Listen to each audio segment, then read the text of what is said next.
Mengapa jika menikah pihak laki-laki harus menyediakan mahar? Ya karena itu perintah agama. Itu perintah agama gitu kan. Sebagai syarat, salah satu syaratnya dalam pernikahan. Sama kalau Anda tanya, kenapa harus ada kalimat ijab kabul? Kenapa harus ada wali? Kenapa harus ada 2 saksi? Ya sama, jawaban sederhana karena agama perintahkan. Otomatis kan begitu. Jadi kita tidak selamanya harus mencari sebab-sebab atau hikmah-hikmah sehingga baru kita mau amalkan, tidak. Memang dasar awalnya adalah karena agama perintahkan. Kenapa sholat asar 4 rakaat? Ya Allah perintahin 4 rakaat. Kenapa sholat tahajud di malam hari? Ya karena Allah yang perintahin kan gitu. Ada hikmah, tidak ada hikmah itu tidak ada urusan, karena kita adalah orang-orang yang beriman pada Allah Azza wa Jalla gitu. Saya anak bungsu, cuma 2 bersaudara. Abang saya sudah nikah lagi. Dan tinggal di rumah sendiri, tidak sama orang tua. Ortu saya minta kalau saya menikah nanti tinggalnya di rumah orang tua saja. Alasan orang tua karena orang tua sudah tua dan pengen saya yang jagain di masa tua. Gimana Ustadz? Oh iya, saya laki-laki. Oh iya, baik. Ya dibahasakan baik-baik. Artinya bukan berarti dengan kita pindah rumah tidak perhatian dengan orang tua. Lebih baik lagi memang kalau pasangan hidup kita, misal calon istrinya, memang dibahasakan, ini ibu saya sudah tua, ayah saya sudah tua, saya pengen tinggal bersama mereka. Kalau dari awal sebelum nikah dia setuju, maka sabda Nabi SAW berlaku, al-mu'minuna ala syurutihim, orang mukmin harus patuh dengan syarat yang telah disepakati gitu kan. Tapi kalau saran saya, misal ya, umumnya sih ya, ada juga di antara anak mantu yang alhamdulillah bisa sabar kan, hadapi mertuanya, bahkan diurus seperti orang tua sendiri, itu sudah sangat luar biasa. Idealnya begitu. Tapi kalau enggak misalnya, maka saran saya tetap tinggal di rumah lain gitu kan. Apalagi kalau calon mempelai ini tidak setuju misalnya, ya, memang merasa kurang nyaman, maka cari tempat sendiri, tapi tunjukkan kepada orang tua bakti kita. Dengan cara tiap hari tetap ada di situ hadir, penuhin kebutuhannya, siapkan siapa orang yang bisa temanin dia gitu kan. Mengenai poligami, Ustadz pernah sampaikan bahwasanya poligami dilakukan hanya ketika suami istri mencapai tingkat keimanan rumah tangga, keimanan yang paling tinggi. Mohon konfirmasi apakah pengertian saya seperti ini sudah benar. Iya benar. Iya benar. Salah poligami itu kalau dia menikah lagi kemudian dia rusak rumah tangganya yang awal gitu kan. Mestinya bisa dia rangkul semuanya. Poligami yang sehat adalah poligami di mana para istri bisa membangun ukhuwah, persaudaraan di antara mereka. Dan disitulah peran aktifnya si suami. Harus Anda bisa lakukan itu. Jangan menambah pasangan kalau kita nggak bisa membina gitu kan. Memang harus kita ekstra menambah pegawai, berarti harus menambah gaji kan gitu. Menambah ekstra perhatian pasti. Menyita waktu lebih banyak otomatis. Ya begitu juga dengan membangun rumah tangga baru. Salah kalau orang berumah tangga itu kemudian dia rusak rumah tangga awalnya misalnya gitu kan. Atau juga jangan pernah poligami niatnya itu karena ingin berbangga-bangga. Tidak ada orang yang begini niatnya kecuali hancur rumah tangganya pasti. Ya cerai ya ribut, tapi kalau niatnya karena Allah dan Rasulnya, kita akan temukan orang seperti ini tidak buru-buru dalam melangkah, bukan karena hawa nafsu. Memang sudah sampai pada tingkat betul-betul dia sudah merasa mapan dengan rumah tangga awal dan dia merangkul istrinya bersama dia, gitu kan? Merangkul istrinya bersama dia untuk membangun sama-sama contoh poligami yang dibolehkan dalam Islam. Ya. Anda juga yang belum poligami nggak usah khawatir kok. Laki-laki di sini walaupun istrinya cuma 1 sudah poligami. Tahu kenapa? Karena kita sudah punya istri di surga. Itu ada hadisnya itu. Hadis sahih riwayat Bukhari. Ini mohon maaf akhwat di belakang ya. Saya terpaksa sampaikan hadisnya ini. Jadi kata Nabi SAW, kalau seorang istri durhaka dengan suaminya, maka istrinya dari bidadari di surga berkata, semoga Allah menghukummu. Jadi yang di bidadari itu mendoakan buruk, gitu kan. Sesungguhnya dia hanya mampir di tempat kamu dan akan datang kepada kami. Jadi sudah aman, tidak usah khawatir. Senyum ya. Bidadari lagi gitu. Apakah tingkat keimanan berbeda dalam kondisi seperti dalam rumah tangga, sholat dan puasa? Sebenarnya kondisi iman itu dia hanya bertambah dengan ketaatan, berkurang dengan kemaksiatan. Sementara dalam rumah tangga ada ketaatan, dalam sholat ada ketaatan, puasa ada ketaatan, baca Quran ada ketaatan, semua. rangkaiannya tidak bisa dipisah, satu sama yang lain terhubung gitu. Pada saat kita rangkul semuanya, ya zikir jalan, ya baca Quran jalan, ya sholat jalan, ya sunnah wajibnya jalan gitu kan, puasa jalan, maka makin tinggi imannya kan gitu, makin luar biasa ya, karena dia banyak sekali ibadahnya. Karena ulama sudah sepakat mengatakan iman itu yazidu bil ta'wa yanqus bil ma'siyah. Iman itu akan bertambah dengan ketaatan dan berkurang dengan kemaksiatan. Kalau kita bermaksiat pasti drop iman kita. Kita biarkan maka makin drop, dan itu berbahaya. Sulit tuh. Kalau ada seseorang di antara kita sudah pernah sampai pada tingkat iman tertentu, misal antum sadar karena misalnya hadir di majelis ilmu atau pernah dengar tentang neraka misalnya. Lalu kita sadar, kita lalu mulai menjaga iltizam, mulai kita menjaga hukum agama gitu. Ternyata kita drop, suatu waktu kita futur. Futur itu kayak orang yang drop imannya karena buat maksiat. Maka untuk kembali kepada tingkat iman yang pertama itu butuh dongkrakan yang lebih kuat daripada dongkrakan awal gitu. Makanya menjaga stabilitas iman itu lebih mudah daripada nanti mau mengembalikan dia lagi setelah dia turun gitu. Gitu kan. Bagaimana hukum menggunakan parfum yang beralkohol? Sudah sering saya ulangi ini, tidak ada masalah. Ya, karena alkohol itu sifatnya najisnya cuma maknawi. Dia najis tapi tidak menajiskan. Makanya dia boleh dipakai untuk pengobatan luar, internal tubuh. Maaf, eksternal tubuh ya, di luar tubuh. Kayak misalnya orang lagi luka dibersihkan alkohol supaya kumannya mati, itu nggak masalah. Parfum boleh dipakai. Dari mana dalilnya? Hadis Bukhari. Waktu turun firman Allah Subhanahu wa taala tentang pengharaman khamr, innamal khamru ya, wal maisiru wal ansabu azlun min amali syaitan fajtanibu la'allakum tanta'un. Maka sesungguhnya khamar itu kan judi, menggantungkan nasib dengan berhala, itu perbuatan syaitan. Maka tinggalkanlah, tidakkah kalian berhenti? Pada saat turun firman Allah, fala tantahun, tidakkah kalian berhenti? Maka dalam hadis Bukhari dikatakan semua sahabat langsung mengatakan, dan Umar pemimpinnya, intahina, kami telah berhenti. Lalu mereka memecahkan semua kendi-kendi khamar mereka sehingga membasahi baju-baju dan seluruh jalan Madinah basah dengan khamar. Lalu pada saat dikumandangkan azan, mereka sholat tanpa mencuci baju mereka. Antara khamar ada alkoholnya, kan gitu. Nah, masalah khamar itu haram diminum itu hukum lain karena dia memabukkan, hukum beda lagi. Masuk ke dalam badan dia memabukkan, itu hadisnya beda. Ma'asqara kathiruhu faqaliluhu haram. Yang kalau dikonsumsi banyak memabukkan maka sedikitnya haram. Itu beda lagi hukumnya. Adakah dalil sholat sambil membaca mushaf Al-Quran makmumnya? Jika ada, bagaimana dengan mushaf tersebut pas lagi ruku dan sujud? Ulama sebenarnya mengatakan dibolehkan ini. Ada sebagian yang mengatakan dibolehkan memegang Al-Quran kalau itu sifatnya sholat sunnah. Beranjak daripada banyak dalil, diantaranya adalah hadis yang sahih kata Nabi SAW, Al-mar'u maliku linafilati. Seseorang pemilik sholat sunnahnya. Jadi kita kalau lagi sholat sunnah bisa kita batalin semau kita, boleh saja, tapi kehilangan pahala kan. Kalau sholat wajib nggak boleh kita batalin kecuali dengan udzur syar'i kan. Tapi kalau sholat sunnah nggak apa-apa. Kita lagi puasa Senin Kamis, terus tiba-tiba mau batalin, boleh saja. Tapi kalau puasa Ramadan nggak boleh, wajib, nggak boleh dibatalin kecuali ada udzur syar'i.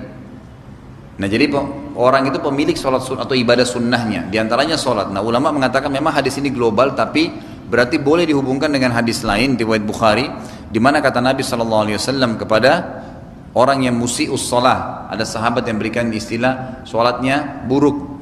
Jadi karena buru-buru gerakannya, maka kata Nabi SAW, kalau kau ingin sholat, berdirilah dengan tegak, menghadap ke kiblat, lalu arahkan matamu ke tempat sujud, lalu bacalah. Ya. Saksi bahasanya itu hadisnya panjang, diantaranya, "Tsummakra ma tayassar laka minal Qur'an."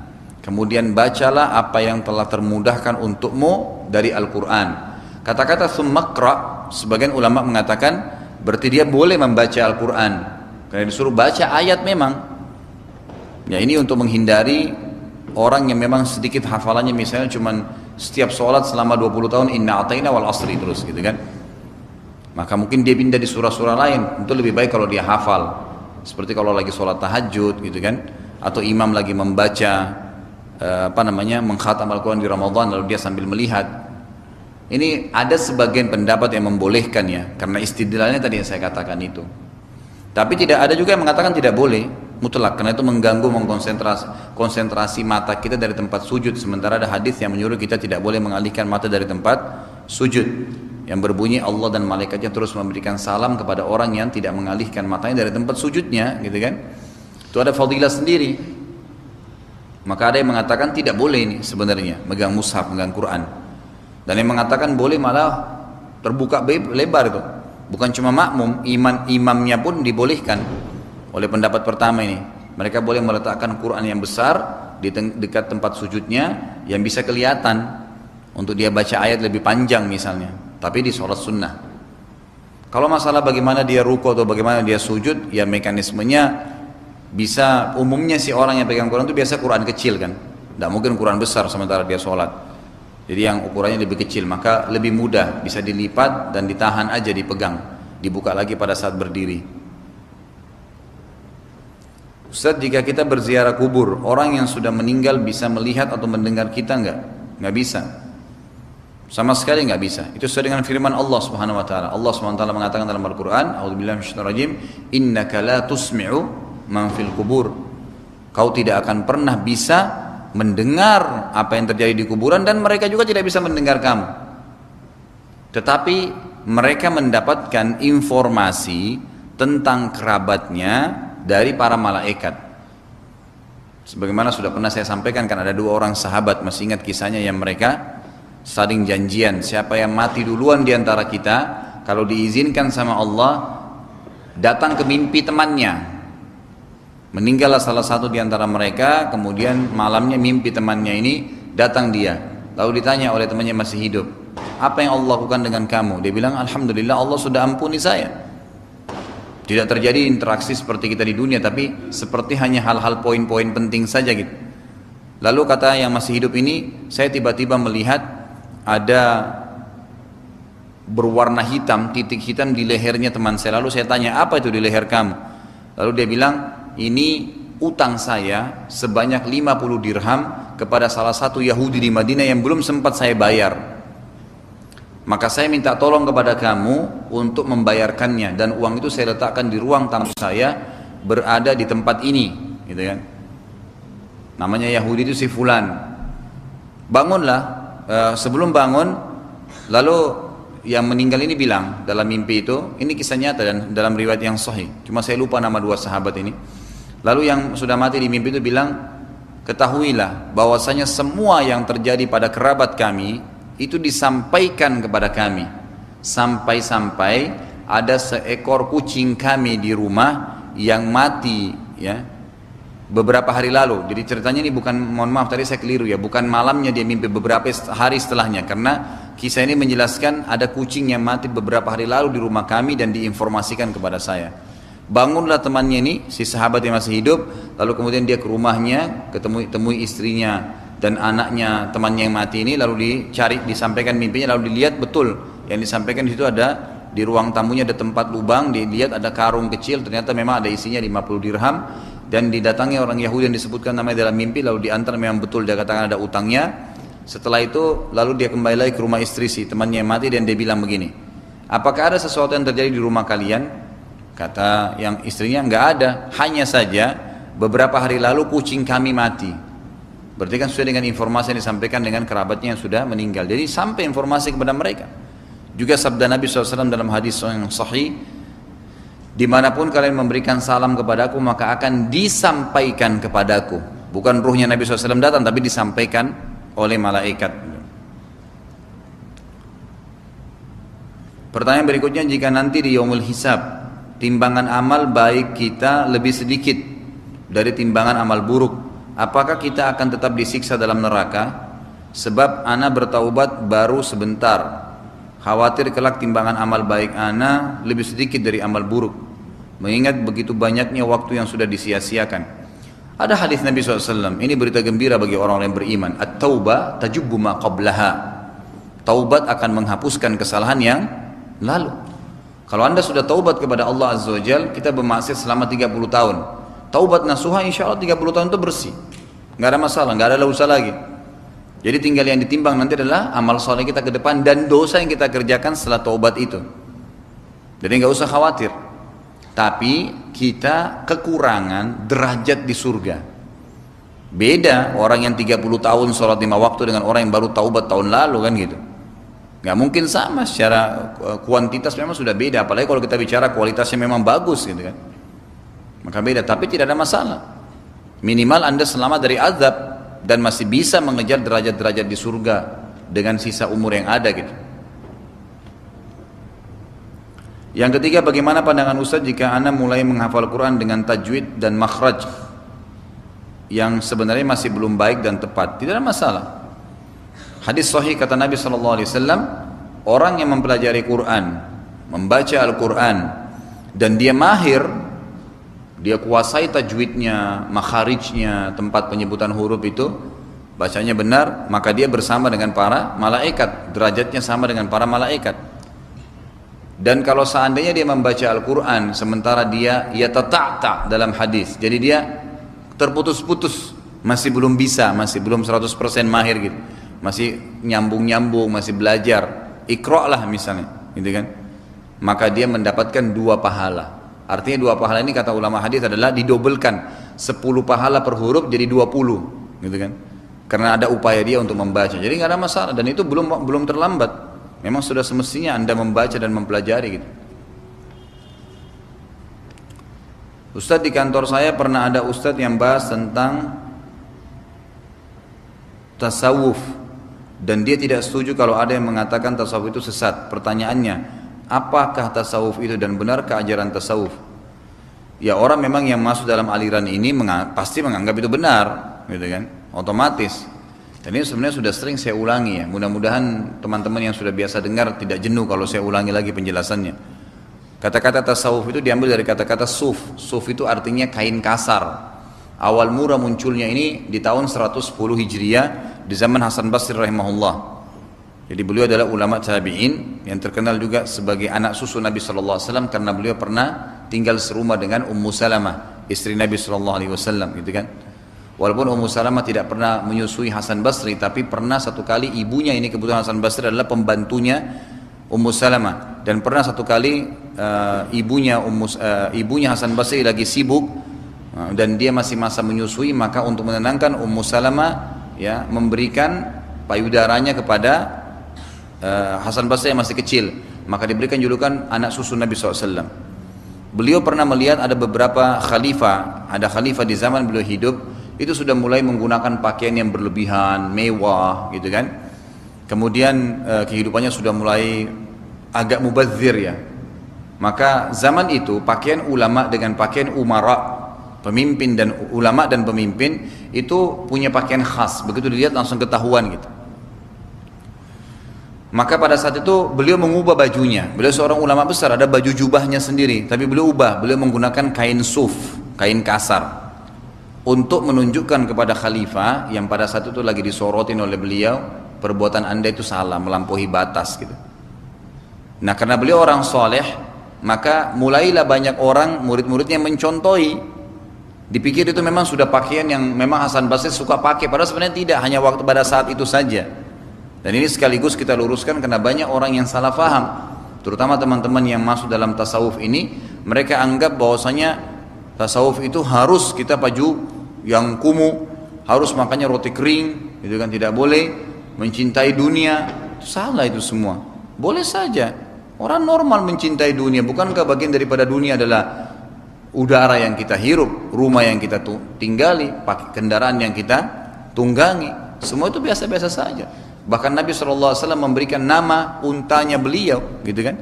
Dikasih nama untanya. Ya, kemudian beliau memberikan nama kudanya, dan beliau gemar untuk menunggangi kendaraannya itu. Beliau merasa senang dengan itu wajar kan gitu, tidak ada masalah. Tapi ini salah faham, karena tadi perilaku Hasan Basri dianggap beliau pakai baju suf itu dari itu sampai beliau meninggal. Padahal tidak, pada saat itu saja. Kemudian sambil menasihati khalifah beliau kembali lagi. Tapi sudah banyak orang yang mencontohi pada saat itu. Itu awal akar pertama kalimat suf dulu, tasawuf. Nah, suf pertama, suf saja, shad, waw, fa. Kemudian mulailah orang-orang yang belajar dari Hasan Basri ini bentuk pengajian-pengajian dan mereka pakai baju-baju itu, gitu kan. Murid-muridnya lagi mulai pakai juga, gitu kan? Mulai nyebar nih. Maka halaqah-halaqah pengajian-pengajian para tabi'in ini yang menggunakan kain suf dikatakan tasawuf. Kan gitu. Baik, berkembanglah. Banyak orang-orang yang belajar dari tabi'in ini, mereka seperti apa ya? Kalau misalnya ada seorang ulama lah terkenal, namanya sampai mendunia, gitu kan? Atau sama namanya di Indonesia lah terkenal. Kemudian kita pernah belajar dengan dia. Pasti kalau teman-teman yang setara dengan kita lagi ngobrol, kita merasa bangga ya karena pernah belajar dengan orang itu. Nah zaman itu ulama-ulama tabi'in yang masyhur ini ada di antara memang murid-muridnya yang luar biasa, mulazamah. Setiap di mana dia ada pengajian dihadiri. Ada juga yang datang ya cuma 2 kali 3 kali, yang penting sudah pernah hadir. Jadi kalau teman-temannya pada ngobrol, oh iya saya juga tahu pernah saya hadir gitu. Tapi ada di antara mereka yang tidak bertanggung jawab nih. Seperti apa misalnya? Ada orang-orang yang datang dari daerah padang pasir waktu itu. Orang-orang Badui tidak faham agama, mereka mendatangi halaqah-halaqah para ulama tabi'in. Lalu mereka datang ya seminggu 2 minggu, sebulan 2 bulan. Ya.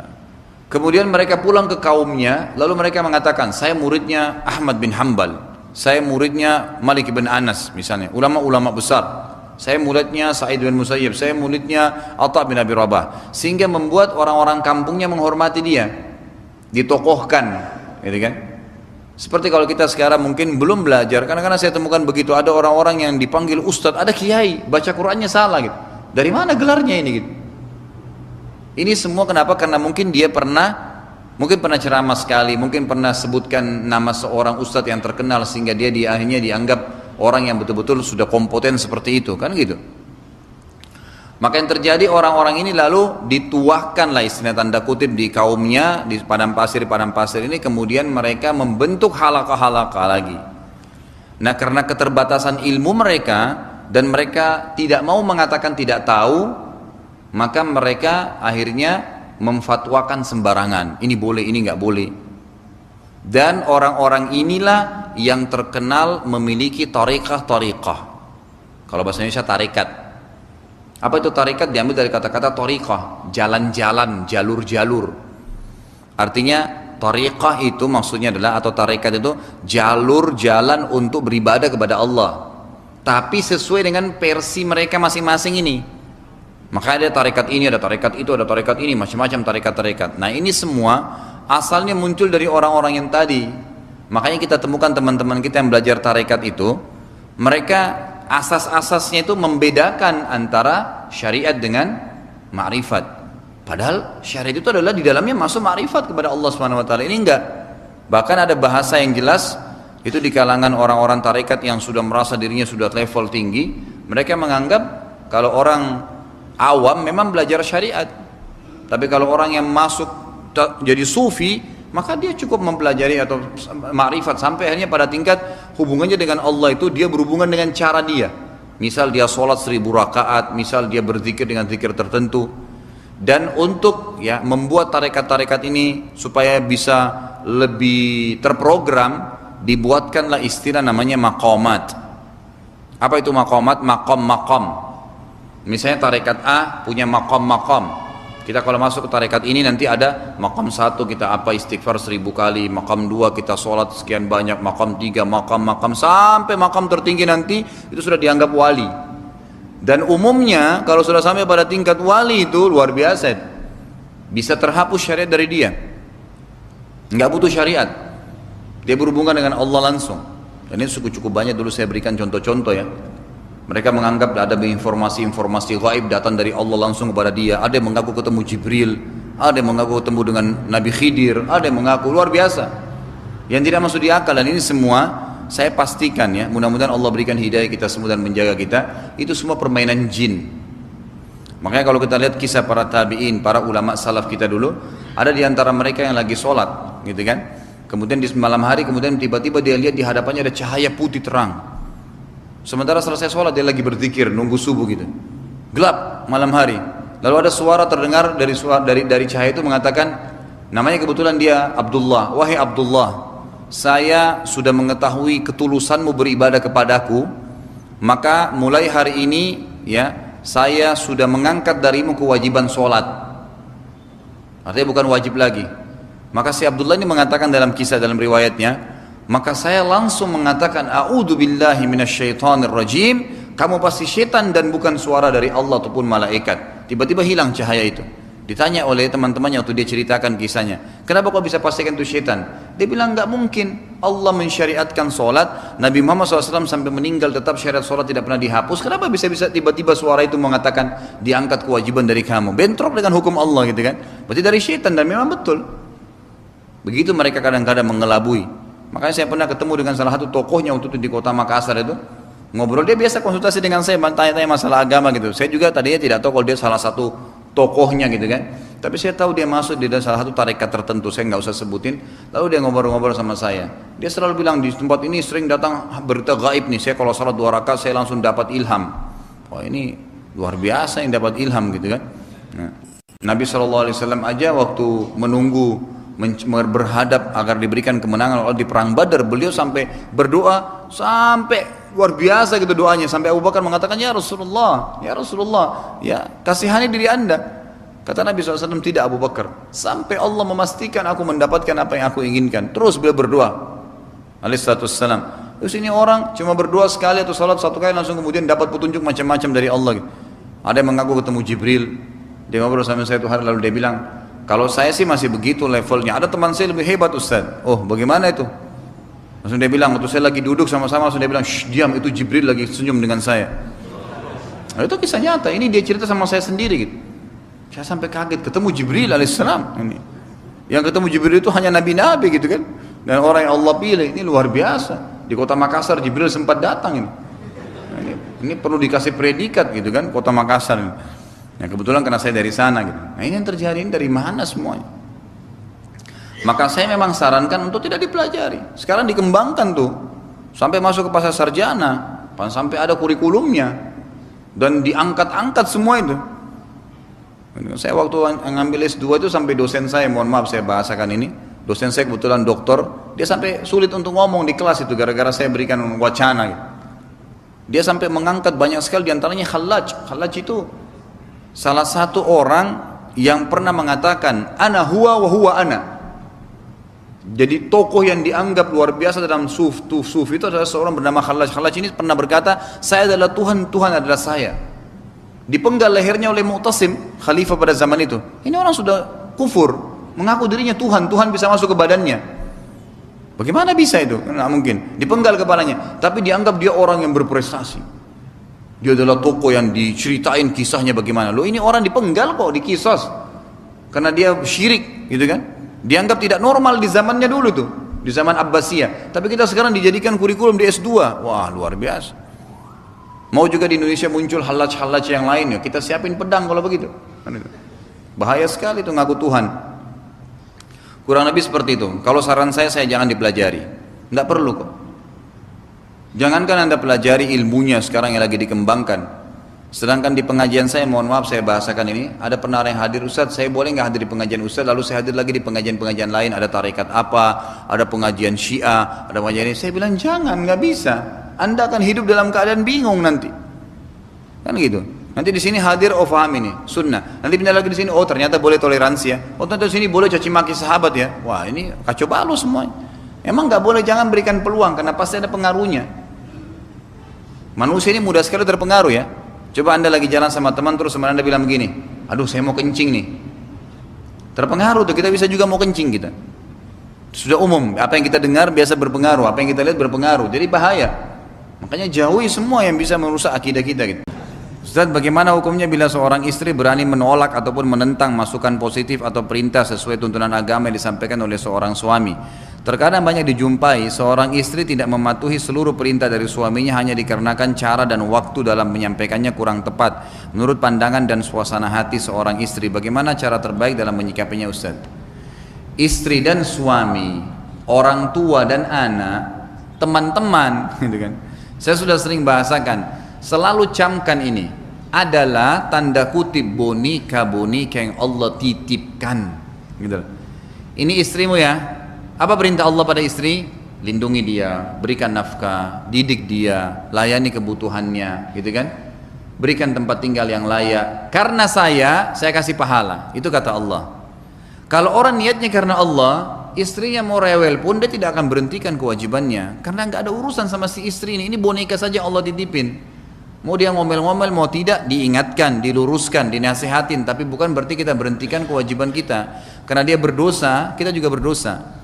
Seorang istri, suaminya misalnya berikan, apalagi kalau cuma masukan positif ya, maka lebih pantas untuk dipatuhi. Kalau seorang suami minta apa, misalnya dilayanin, tapi cara penyampainya tidak benar atau mungkin kasar, istrinya nggak bisa terima itu, ya jangan lihat si suaminya, lihatlah ini adalah perintah Allah, ibadah, gitu kan. Nanti kita pelan-pelan perbaikin, itu tantangannya. Semua orang menjalankan apapun ada tantangannya dalam Islam.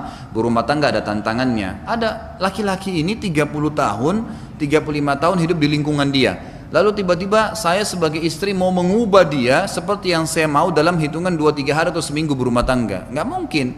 Seorang suami menikah dengan seorang wanita 20 tahun, 25 tahun hidup di satu lingkungan.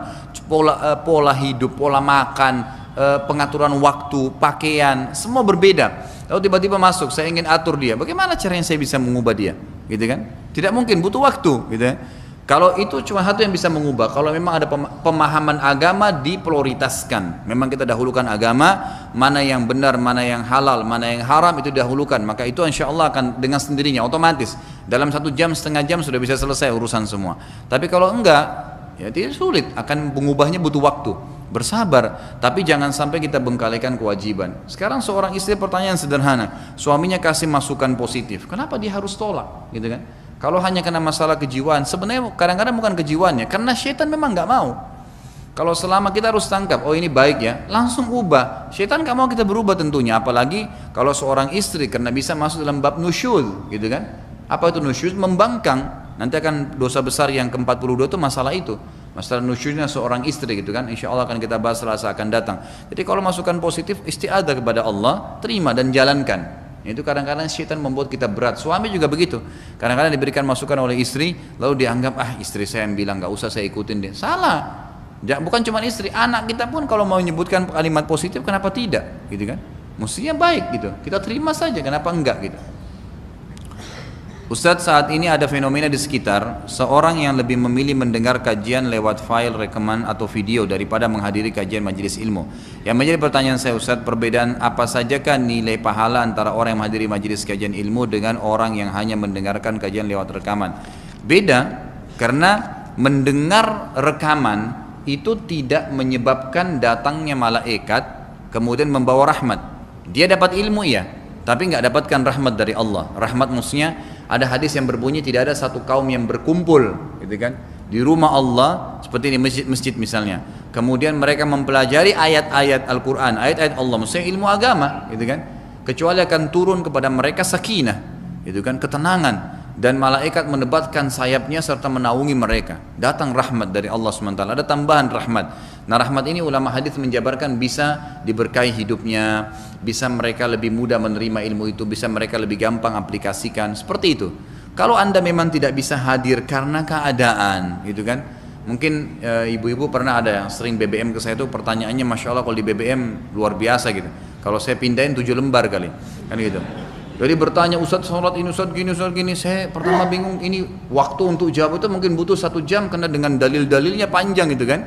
Terakhir dia bilang sama saya kalimat, akhirnya saya kesian juga, Ustadz saya punya 7 anak, semuanya kecil-kecil, saya nggak bisa hadir di majelis ilmu. Maka terpaksa saya jadikan lahan untuk mendengarkan radio, mendengar TV, acara ceramah, dan saya tanya ke Ustadz gitu. Maka saya berarti ada uzur syar'inya, dia nggak bisa hadir gitu kan. Emang anaknya masih kecil-kecil, semuanya yang paling tua kalau nggak salah cuman baru kelas 5 SD gitu, yang lain semua kecil. Nah ini agak repot ibu-ibu seperti ini, maka apa boleh buat gitu kan. Tapi kalau bapak-bapak, waduh manja sekali gitu kan, tidak ada di majelis ilmu, masih kuat. Kalau hujan alasannya nggak ada masalah, pakai jas hujan bisa kalau naik motor kan, masih ada jalan gitu.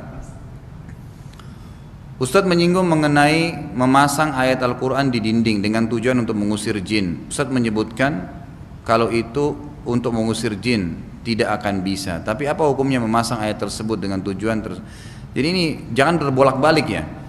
Jadi bukan Ustadz menyinggung mengenai memasang ayat Al-Quran di dinding dengan tujuan mengusir jin. Jadi tidak bisa, tetap tidak bisa mengusir jin. Tapi kalau apa hukumnya memasang, boleh saja. Kalau dipasang misalnya untuk memberikan simbol ini rumah Islam. Jadi kan supaya ada orang masuk, oh ini rumah orang Islam ya, karena ada ayat Al-Qur'annya gitu kan. Tapi perlu Anda tahu, ayat Quran itu tidak berfungsi kecuali dibaca. Sama dengan banyak orang yang saya pernah kasih contoh, pergi haji, pergi umroh, ke Madinah beli Quran 200 rial, 300 rial, bagus. 10 tahun di ranjangnya, di dekat kepala antara dia sama suaminya, tidak pernah dibuka plastiknya. Ditaruh saja. Taruh, kenapa ibu taruh sini? Bisa ngusir setan. Siapa yang bilang bisa ngusir setan? Plastiknya aja masih dibungkus, gitu kan? Nggak mungkin, nggak bisa. Jadi kalau Quran itu ditaruh begini bisa bakar setan, maka berarti kita kalau pegang Quran tidak bisa ngantuk, kita nggak akan setan, nggak bakal datang setannya. Coba kalau antum tidak bisa tidur baca Quran, tetap ngantuk kan? Datang setannya. Jadi setan itu bukan spontanitas begitu baca ayat langsung dia terbakar, enggak. Sama kalau antum aplikasi, kalau kemarin sudah berhubungan sama Ustaz Hussein bisa minta nomor telepon beliau, coba tanya tuh, bagaimana kalau orang diruqyah? Kadang-kadang setan itu sampai berulang kali diruqyah baru bisa terbakar gitu kan? Jadi kadang-kadang mereka juga ada yang sengaja kebal atau berlapis-lapis dan seterusnya. Jadi memang membaca Al-Quran itu yang sekalipun tidak bisa, 2 kali pun belum tentu bisa mengusir setan. Jadi apalagi kalau cuma pajangan, ya, cuma ditulis saja gitu kan, itu tidak mengusir setan sama sekali. Banyak dari saudara kita apabila sholat mereka memperpanjang sujudnya di rakaat terakhir. Apakah ada tuntunan dari Rasulullah SAW? Tidak ada tuntunan kalau sujud terakhir saja, tapi kalau semua sujud anjuran. Hadis sahih sudah kita bahas di bab sholat kita yang pertama ya. Jadi sekali lagi Bapak Ibu yang baru hadir, ini sebenarnya dosa-dosa besar bahasan daripada bab sholat. Jadi kita masih membahas rukun Islam yang kedua. Dan kenapa kita bahas dosa besar? Karena ada doa sebelum salam gitu kan, yang sedang kita bahas ini. Nah itu diantaranya adalah wa'udzubika minal ma'tham wal maghram, ya Allah jauhkanlah kami dari terlilit hutang dan dosa-dosa. Makanya kita bahas dosa-dosa besar ini. Tapi kita sebenarnya sedang dalam bab sholat. Nah di awal bab sholat itu sudah pernah saya jelaskan bahwasanya ada hadis Nabi SAW yang sahih riwayat ahli sunan, fa idza raka'tum fa'azzimullah wa idza sajadtum fa'akthiru fihi du'a. Ya. Jadi kalau kalian ruku agungkan Allah, kalau kalian sujud perbanyak doa, perbanyak doa. Yang dalam hadis lain dikatakan riwayat Bukhari, aqrabu abdun ila rabbi wa aqrabu abdun ila rabbi wa huwa sajid. Paling dekatnya seorang hamba dengan Allah pada saat dia sujud. Fa'akthiru fihi du'a, perbanyaklah doa pada saat itu.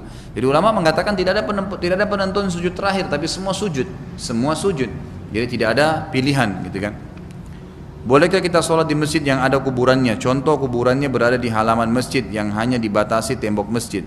Kalau dia sifatnya masuk dalam lokasi masjid, nggak boleh. Misal ini di masjid yang dipakai sholat nih, dalam sini di ujung sana ada kuburan, nggak boleh dipakai sholat, mutlak, gitu kan?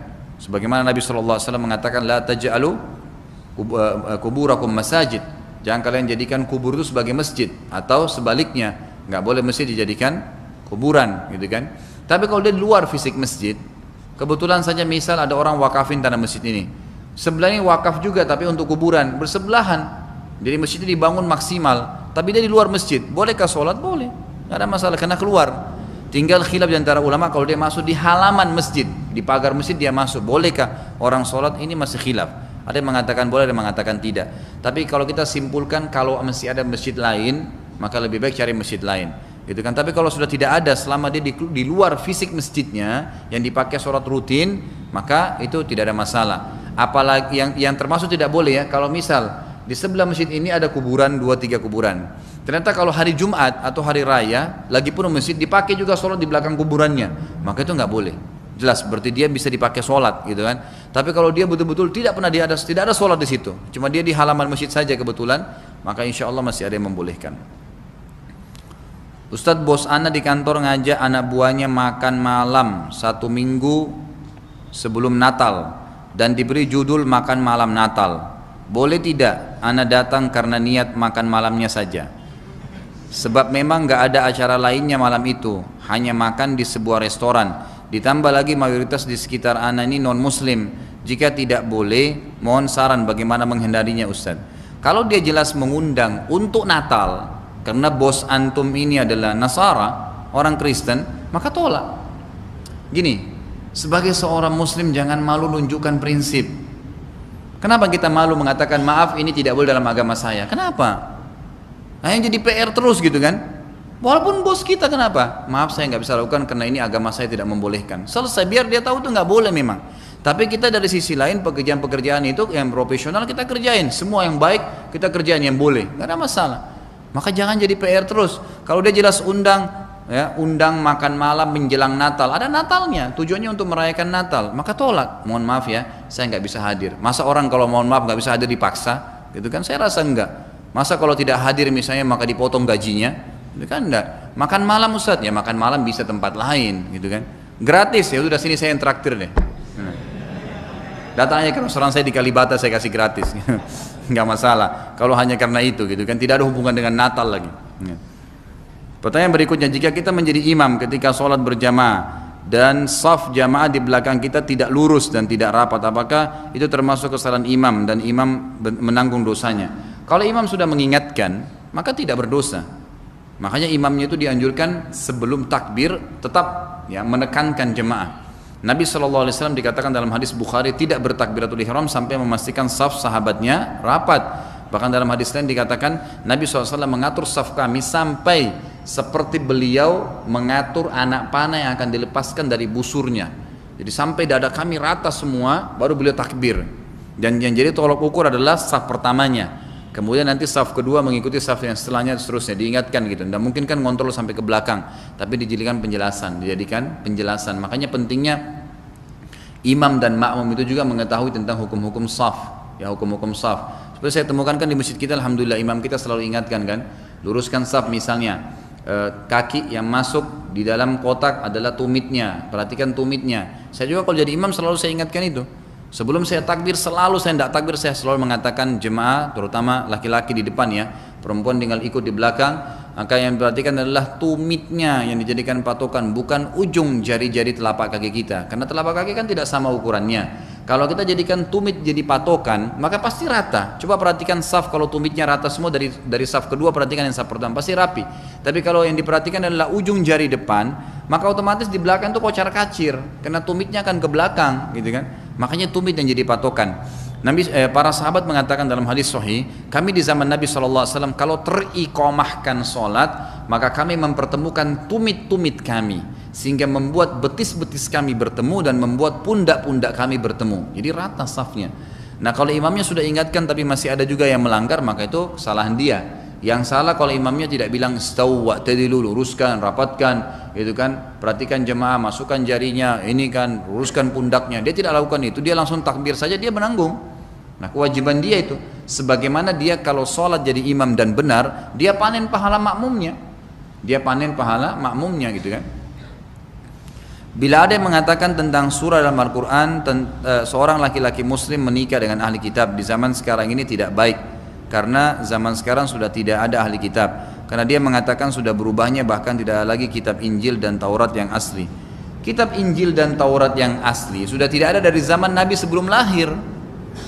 Sebelum Nabi Muhammad SAW datang, itu Injil dan Taurat sudah keliru, sudah diubah, bukan sekarang berubahnya.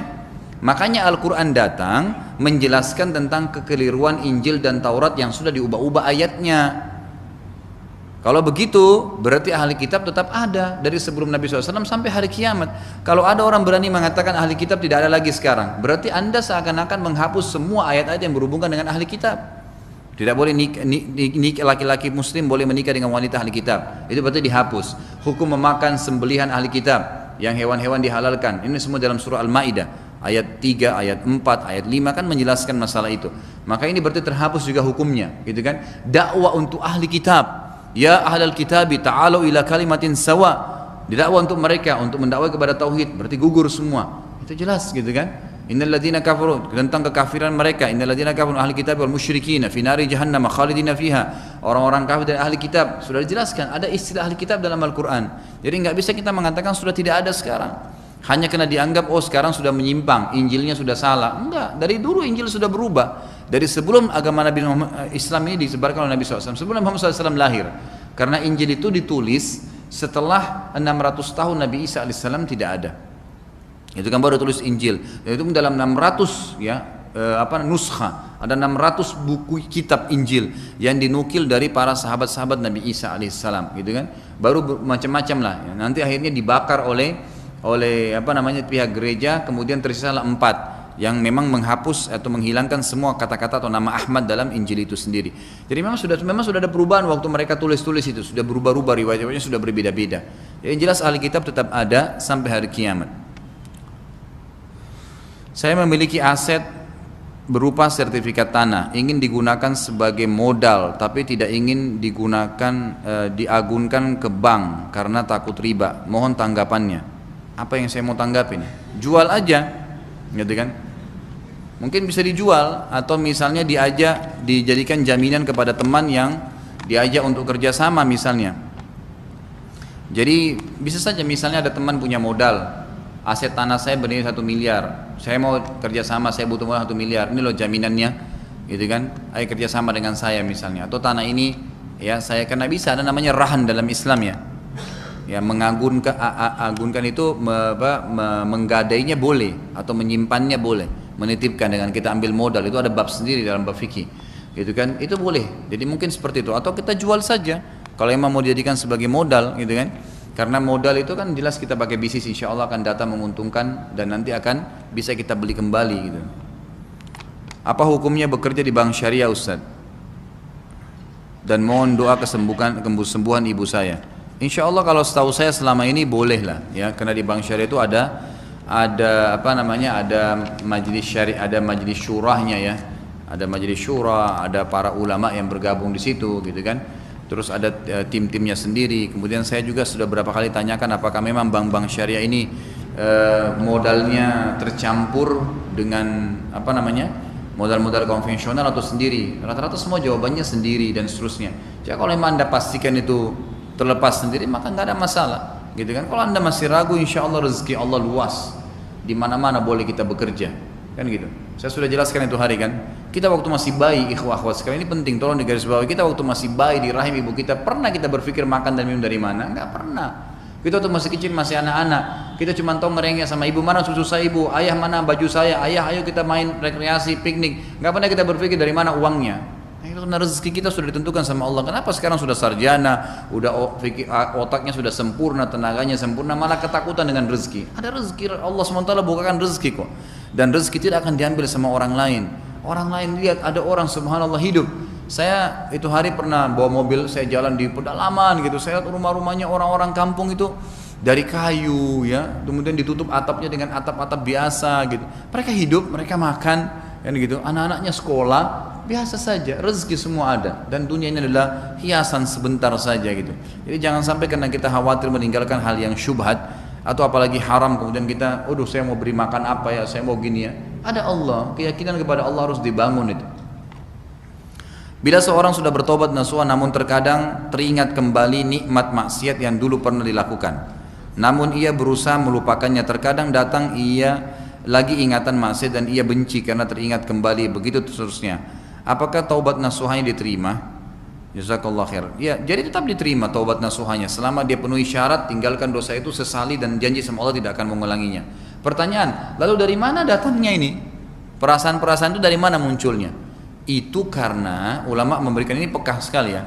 Setiap orang yang taubat dari pemaksiatannya, maka dia harus mengisi waktu-waktu dan kesenjangan yang sudah dia dulu pakai bermaksiat dengan ibadah. Makanya Allah mengatakan illa man tab wa amana wa amila amalan salihah, gitu kan? Jadi taubat itu harus diikuti dengan iman kepada Allah, yakin Allah ampuni karena sudah taubat nasuha, dan dia harus mengejar apa yang Allah janjikan di akhirat dari surga, kemudian dia ikuti dengan amal saleh. Misal, saya pernah kasih contoh, ada orang subhanallah setiap malam pulang kantor jam 10 ke bar sampai jam 12 malam. Kemudian dia dapat hidayah, hadir pengajian lalu tinggalkan.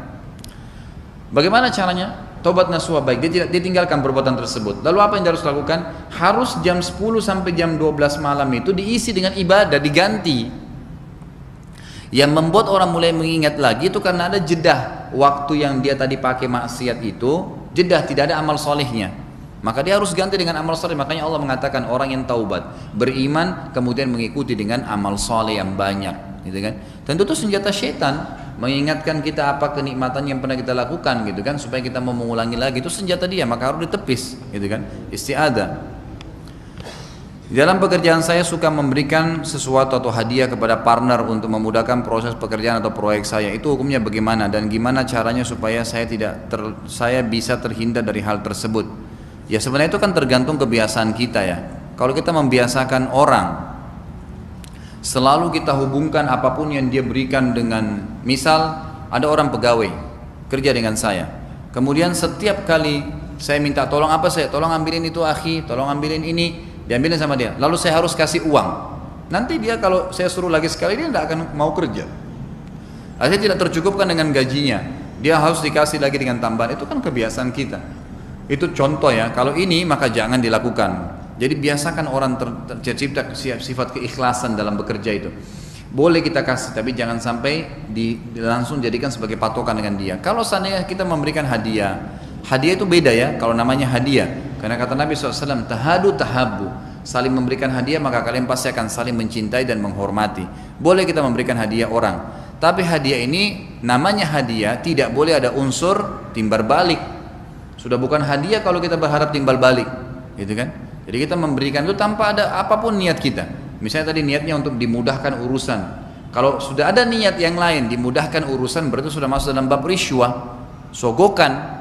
Gitu kan? Karena kalau kita beri supaya dia kasih, gitu kan? Maka itu berarti ada unsur timbal balik, bukan hadiah namanya. Jangan dibahasakan hadiah.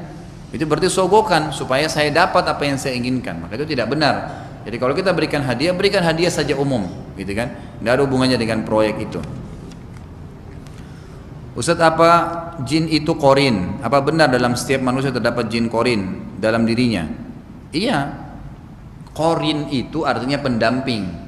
Dan kita punya korin malaikat dan setan. Sebagaimana sabda Nabi SAW, kita semua, bukan kami ya, bukan kalian ya, kita semua punya korin dari malaikat dan dari jin, dari setan. Lalu para sahabat mengatakan, Anda juga ya Rasulullah punya korin dari setan, pendamping dari setan? Kata Nabi SAW, iya. Tapi Allah telah memberikan dia petunjuk sehingga dia tidak menyuruh saya kecuali kebaikan. Berarti ada korin, ada pendamping malaikat dan ada pendamping setan. Kata para ulama hadis menjabarkan hadis ini, semua bisikan positif dalam hati dan dari telinga seseorang hamba atau kalau dia orang beriman ya, ada bisikan untuk mengerjakan ibadah berarti dari malaikat, dia harus segera tangkap. Misal azan, sholat, ada orang miskin bantu, gitu kan? Ada uang, oh mau bantu orang tua, mau pakai umroh haji, itu semua bisikan agar kita tangkap itu. Bukankah biasa kita tidur malam kalau niat mau bangun tahajud tiba-tiba terkagetkan? Itu kata ulama bagian daripada malaikat yang korin kita bangunkan, dikagetkan untuk itu, maka kita harus segera menangkap. Tapi korin dari setan tidak akan diam. Begitu kita dikagetkan bangun malam sama malaikatnya, setannya bilang, belum, ditiup-tiup, ya subuh masih panjang, tidur dulu, nanti pagi kok pusing loh kalau pergi kerja, tidurnya kurang, dan seterusnya beragam macam, gitu kan. Maka akhirnya kita tinggal pilih yang mana. Nah, kata ulama hadis, kalau bisikan positif tangkap, bisikan negatif tepis, itu dari setan, ini dari malaikat gitu. Bagaimana dengan orang, tapi ini korin nggak bisa, kalau di ruqyah dia nggak bisa. Ini penting ya. Kata ulama satu-satunya setan yang tidak bisa kena ruqyah itu korinnya, karena Allah izinkan dia. Memang diizinkan jadi pendampingnya. Gitu kan. Jadi makanya kalau yang menggoda, jadi yang dikena ruqyah ini yang memang masuk ke badan kita, gitu kan? Ya memang dia masuk sengaja ingin merusak. Tapi kalau ini tidak masuk ke badan, dia di samping kiri kita saja, selalu ada. Tapi memang kita nggak bisa lihat. Bagaimana dengan orang yang membaca karakter seseorang melalui tulisan atau tanda tangannya? Apakah termasuk atau itu ulah jin juga? Allahu alam, itu juga termasuk hal-hal yang gaib ya, yang tidak mungkin gitu. Maka itu tidak lepas daripada bisa saja dia mau menipu orang dengan nebak-nebak, atau memang dia menggunakan jin. Itu cuma itu saja. Apakah boleh dalam mewariskan harta kita mewariskan sebagian atau seluruh harta harta kita untuk wakaf? Karena saya mendengar bahwasanya untuk wakaf tidak boleh ada penundaan, harus langsung dilakukan semasa kita hidup. Bedakan istilah waris dengan hibah. Beda ya. Warisan itu adalah harta yang ditinggalkan oleh seseorang yang sudah meninggal dunia untuk ahli warisnya. Istri, suami, dan anak-anaknya serta orang tuanya. Ada ahli warisnya sendiri. Itu namanya warisan. Kalau hibah, dan itu hanya dibagi kalau orang ini meninggal. Kalau hibah adalah sesuatu yang diberikan, dikeluarkan, baik itu dalam bentuk wakaf, wakaf untuk masjid, wakaf untuk sekolah, itu hibah, itu yang pemberian dari dia. Selama dia masih hidup, saya hidup, saya punya uang 2 miliar, 1 miliar saya wakafin deh untuk sekolah Al-Azhar misalnya, atau saya wakafin untuk rumah anak yatim. dan 500 juta untuk ini dan seterusnya, dihibahkan sama dia. Atau ada anak saya orangnya, misal seseorang punya anak tidak mampu, ada anak-anak yang lain sudah mampu, maka dia kasih uang, ini loh saya hibahkan buat kamu ya nak, dikasih. Atau seorang suami memberikan mobil istrinya, atau istrinya kaya memberikan mobil untuk suaminya, dihibahkan, dikasih selama dia hidup, maka itu berarti sudah jadi hak mereka. Kalau hibah ini bebas, tidak ada batas waktu, tidak ada batas jumlahnya. Tapi kalau dia sudah meninggal, nggak boleh namanya hibah lagi. Yang kalau meninggal cuma ada dua, wasiat dan warisan, itu saja. Apa itu wasiat? Wasiat misalnya utangnya dia, gitu kan, ketergantungan dengan orang, modal orang yang dititipin, itu dia harus selesaikan. Allah SWT mengatakan mim ba'di wasiyatin tusuna biha audain, harus kita selesaikan wasiat dulu, orang-orang mati, utang-utangnya kita selesaikan, kemudian sisanya dibagi warisan, Lebih baik dan lebih tinggi kewajiban yang mana antara membayar hutang dengan menuntut ilmu agama? Gimana mempertemukan ini? Bayar utang dengan menuntut ilmu, gimana caranya tuh? Hal ini karena saat ini saya sedang mencicil hutang ke pihak lain yang diperkirakan akan lunas 10 tahun lagi. Saya mendapat tawaran pekerjaan di tempat lain dengan gaji yang lebih besar, sehingga saya akan dapat melunasi hutang tersebut dengan lebih cepat. Namun masalahnya di kantor baru itu akan sangat sibuk sekali, sehingga saya tidak akan sempat lagi mendatangi majelis-majelis ilmu agama seperti di Al-Azhar ini. Oh, jadi masalah utang kerjaan dipisahin dengan majelis ilmu. Jadi kalau misalnya Anda memang kerja, ini kita pecahin dulu rinci masalahnya. Kalau Anda kerja di tempat pertama dan Anda hutang di tempat itu, kemudian kesepakatannya saya harus kerja 10 tahun untuk melunaskan hutang, begitu kesepakatannya, maka Anda tidak boleh pindah kerja lain, kecuali yang punya piutang izinkan. Sebagaimana Nabi Musa alaihissalam waktu dia mau menikah dan syarat maharnya adalah kerja 10 tahun dengan Syuaib, gitu kan, alaihissalam, maka dia tunggu di Madian 10 tahun sampai selesai utangnya, nggak bisa, karena kesepakatannya begitu, kecuali yang punya piutang izinkan, itu nggak ada masalah. Jadi kalau itu masalah pertama. Masalah kedua, kalau seandainya Anda tadi memang tidak ada keterkaitan dengan perusahaan pertama, boleh saja, dan yang punya utang juga tahu, Anda bahasakan saya akan pindah di sini dan saya akan lebih cepat bayar gaji, maka itu tidak ada masalah. Masalah yang ketiga, masalah tidak bisa hadir majelis ilmu. Menuntut ilmu ada kewajibannya, tapi bukan berarti membengkalikan juga kewajiban lain. Mencari nafkah juga sebuah kewajiban, gitu kan? Maka kita coba, ya kan, gitu. Misal contoh ngikutin melalui radio nantinya, gitu kan? Atau mungkin pada waktu lowong, mungkin di Al-Azhar tidak ada yang hari Selasa nggak bisa dihadirin, tapi mungkin yang hari Ahad misalnya bisa, yang Sabtu misalnya. Walaupun bukan Ustadz Khalid yang ngisi, nggak apa-apa, gitu kan. Jadi boleh saja, bisa diatur itu. Boleh kita menanyakan kepada ahlinya di bidang ruqyah tentang saudara kita yang kelihatannya dia sedang terserang gangguan setan atau jin ataupun sihir? Bisa saja, nggak masalah. Tanya, istri saya begini, suami saya begini, anak saya begini, mertua saya seperti ini keadaannya, konsultasikan, nggak ada masalah.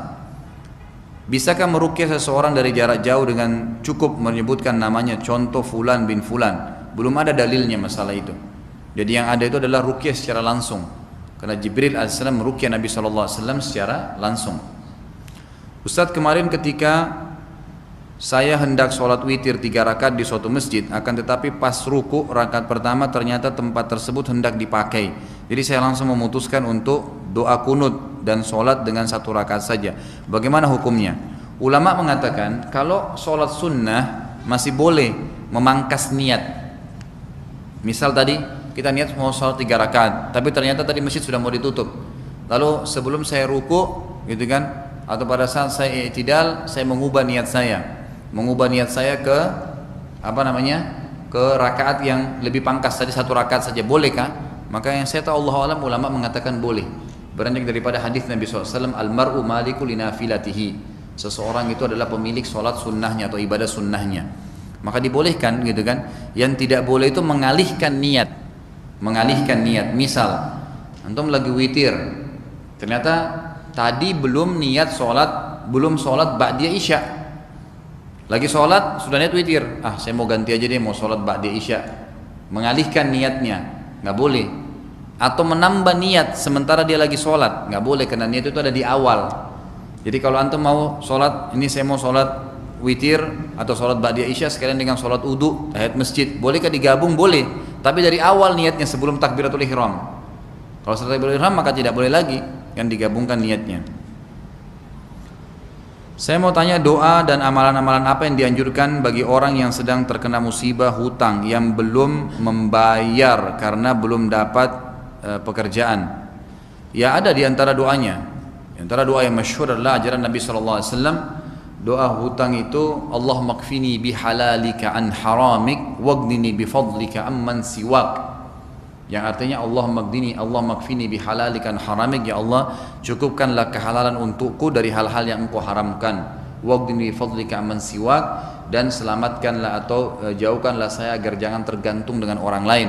Kata Abdullah bin Abbas, kalau tidak salah, atau Abdullah bin Umar radhiyallahu anhum ajmain, ini saya tidak lupa, Abdullah bin Abbas atau Abdullah bin Umar, tapi menanggapi hadis ini doa ini mengatakan, Allah pasti akan membayar hutangmu walaupun hutangmu sampai tingginya ke langit kalau kau baca doa ini. Karena ini hadis yang sahih, Nabi SAW mengajarkan itu.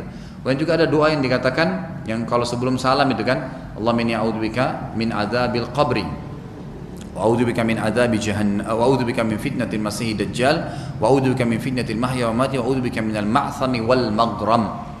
Ya Allah, jauhkanlah kami dari fitnah kubur, dari fitnahnya Masih Dajjal, dari fitnah kehidupan kematian, dan dari terlilit hutang serta dosa-dosa. Ini juga termasuk kita baca, gitu kan? Ini semua kalau yang sedang bertanya ini sudah pegang buku doa yang sering saya jadikan sebagai rujukan referensi utama di pengajian kita, itu pasti bisa dapat di situ insyaallah. Ada doa terlilit hutang, gitu kan? Kemudian ada juga Allahumma inni a'udzubika minal hammi wal hazani wal azzi wal kasali wal jubni wal bukhul wa dala'id daini wa ghalabatir rijal. Ya kan? Allahumma inni a'udzubika minal hammi wal hazani, ya Allah jauhkanlah kami dari kesedihan dan kesusahan, gitu kan? Wa a'udzubika minal ajzi wal kasal, jauhkanlah kami dari ajiz ini, ketidakmampuan melakukan satu perbuatan, dan sifat malas, gitu kan? Wa a'udzubika minal jubni wal bukhli, dan jauhkanlah kami dari sifat pengecut dan pelit, dan wa a'udzubika minal maghrami wa a'udzubika min galabatid daini wa qahrir rijal, dan jauhkanlah kami dari terlilit hutang dan juga terikat dengan orang-orang. Itu diantara doa-doa yang dianjurkan. Jadi kita bisa baca itu.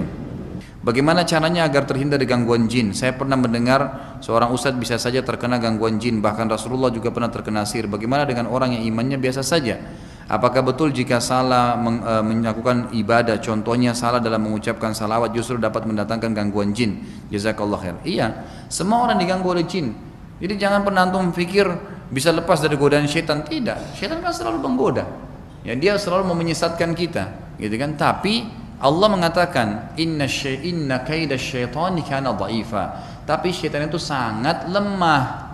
Sangat lemah sebenarnya, cuma bisa bisik-bisik aja. Lakukan ini, jangan itu, gitu kan? Jadi tidak ada istilahnya syaitan itu bisa menjelma. Oh, syaitan itu hanya akan menjelma kepada orang yang sudah mengabdikan diri padanya. Jadi antum pun walaupun kena sihir yang besar, ada jin di badan antum tidak bisa lihat jelmahan dia, nggak bisa. Yang lihat penampakan itu memang sudah dia sendiri sudah sangat lemah luar biasa, atau memang ada indikasi kekufuran pada dirinya, gitu kan? Kalau enggak maka enggak. Makanya tukang sihir itu bisa melihat syaitan-syaitannya. Tapi kalau orang tidak, jadi nggak usah khawatir. Oh, iman saya masih lemah, nanti syaitan akan goda saya. Ya memang digoda, tapi kita sudah tahu senjatanya dengan isti'adzah. A'udzubillahi minasyaitonir rajim, insyaallah akan selamat, gitu kan? Tapi jangan lupa isti'adzah nggak cukup sekali. A'udzubillahi minasyaitonir rajim, pergi, pamannya datang. Kan itu. Syaitan rajim pergi, sepupunya datang, gitu kan. Jadi kita harus ngah, baca Quran ngantuk nih, isti'adzah lagi, baca lagi, gitu kan. Jadi seperti itu. Ya memang benar, ibadah-ibadah yang dilakukan dengan tidak menjalankan sunnah Nabi SAW bisa mengundang jin, Kayaknya ini pertanyaan setelahnya ini cukup banyak dan poin-poinnya Masya Allah ini.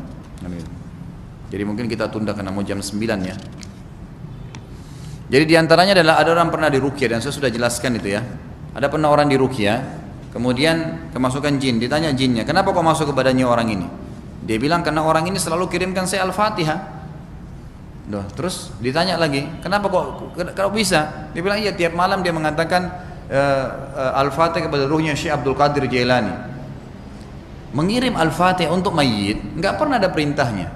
Walaupun itu adalah membaca Quran adalah ibadah kan, tapi mengirim Al-Quran untuk orang mati nggak ada dalilnya. Nggak pernah ada Nabi SAW mengatakan Al-Fatihah untuk ahli Badar, Al-Fatihah untuk siapa sahabat yang mati. Nggak pernah Nabi SAW. Ada riwayatnya? Nggak pernah ada.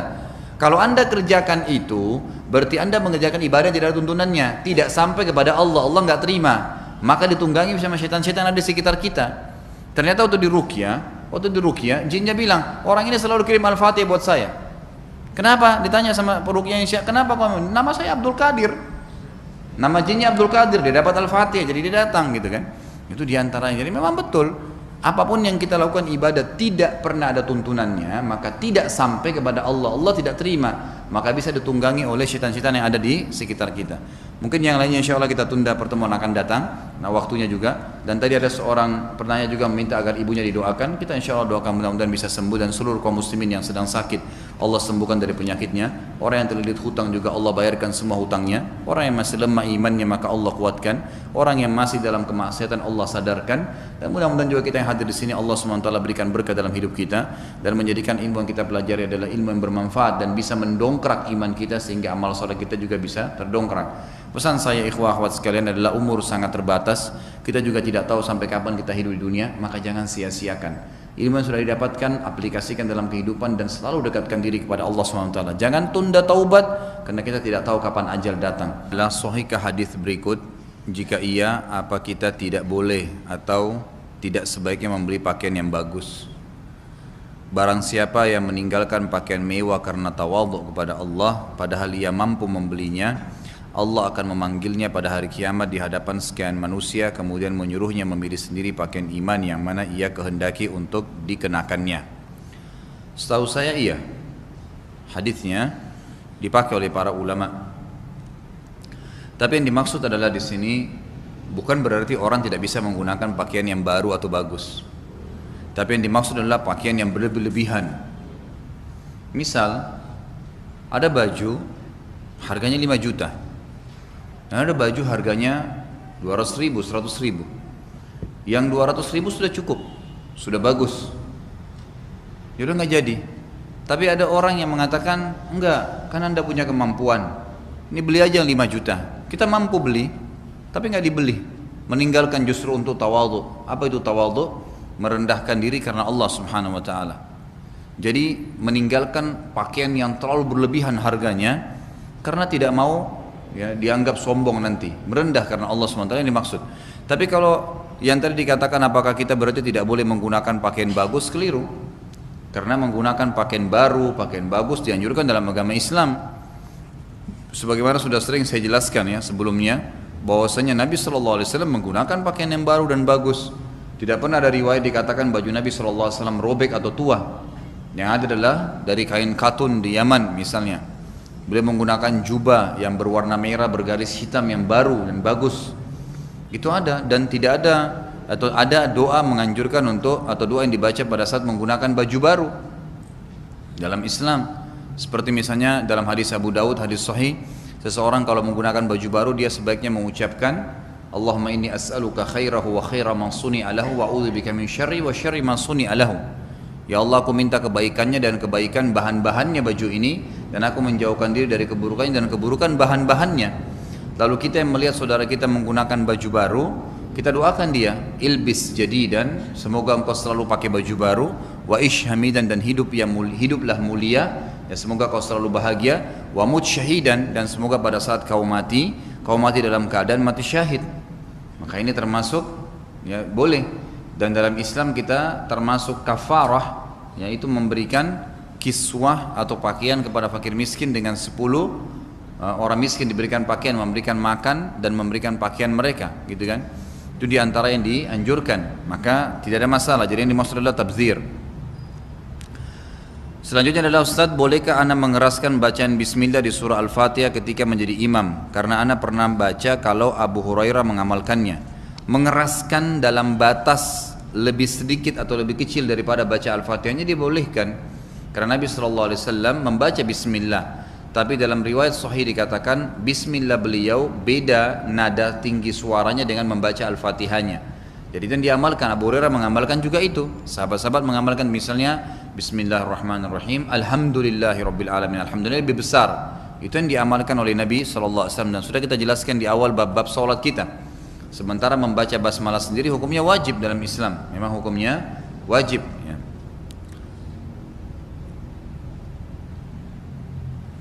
Bagaimana langkah-langkah meruqyah rumah? Ana dengar harus menggunakan daun bidara, bagaimana jika tidak menemukannya? Rumah diruqyah dengan cara membacakan ayat-ayat Al-Quran. Misal hadis Nabi SAW yang berbunyi, rumah yang dibaca di dalamnya surah Al-Baqarah tidak akan dimasuki oleh syaitan misalnya, maka dibacakan surah Al-Baqarah, baik kita baca sendiri atau menggunakan kaset, MP3, DVD, tidak ada masalah. Jadi digunakan membaca, karena ayat Al-Quran itu pada saat tertilawakan, ada orang dengar atau tidak, tetap dia berfungsi mengusir syaitan, tetap dia berfungsi mengusir syaitan, gitu kan.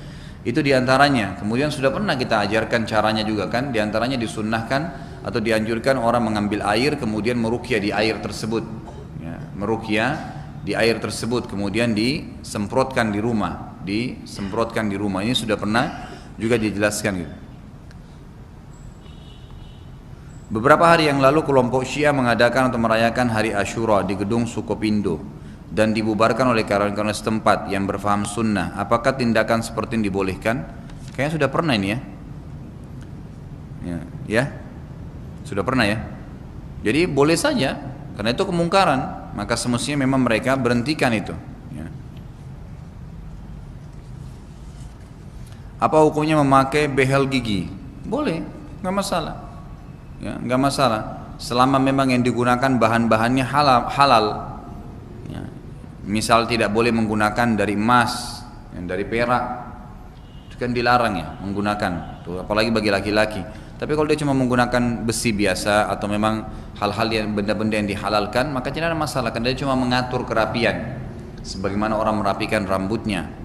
Yang tidak boleh itu kalau dia mengikir gigi, yang tidak boleh. Dalam hadis dikatakan mengikir gigi. Ada orang subhanallah mengikuti perkembangan, katanya perkembangan gitu kan.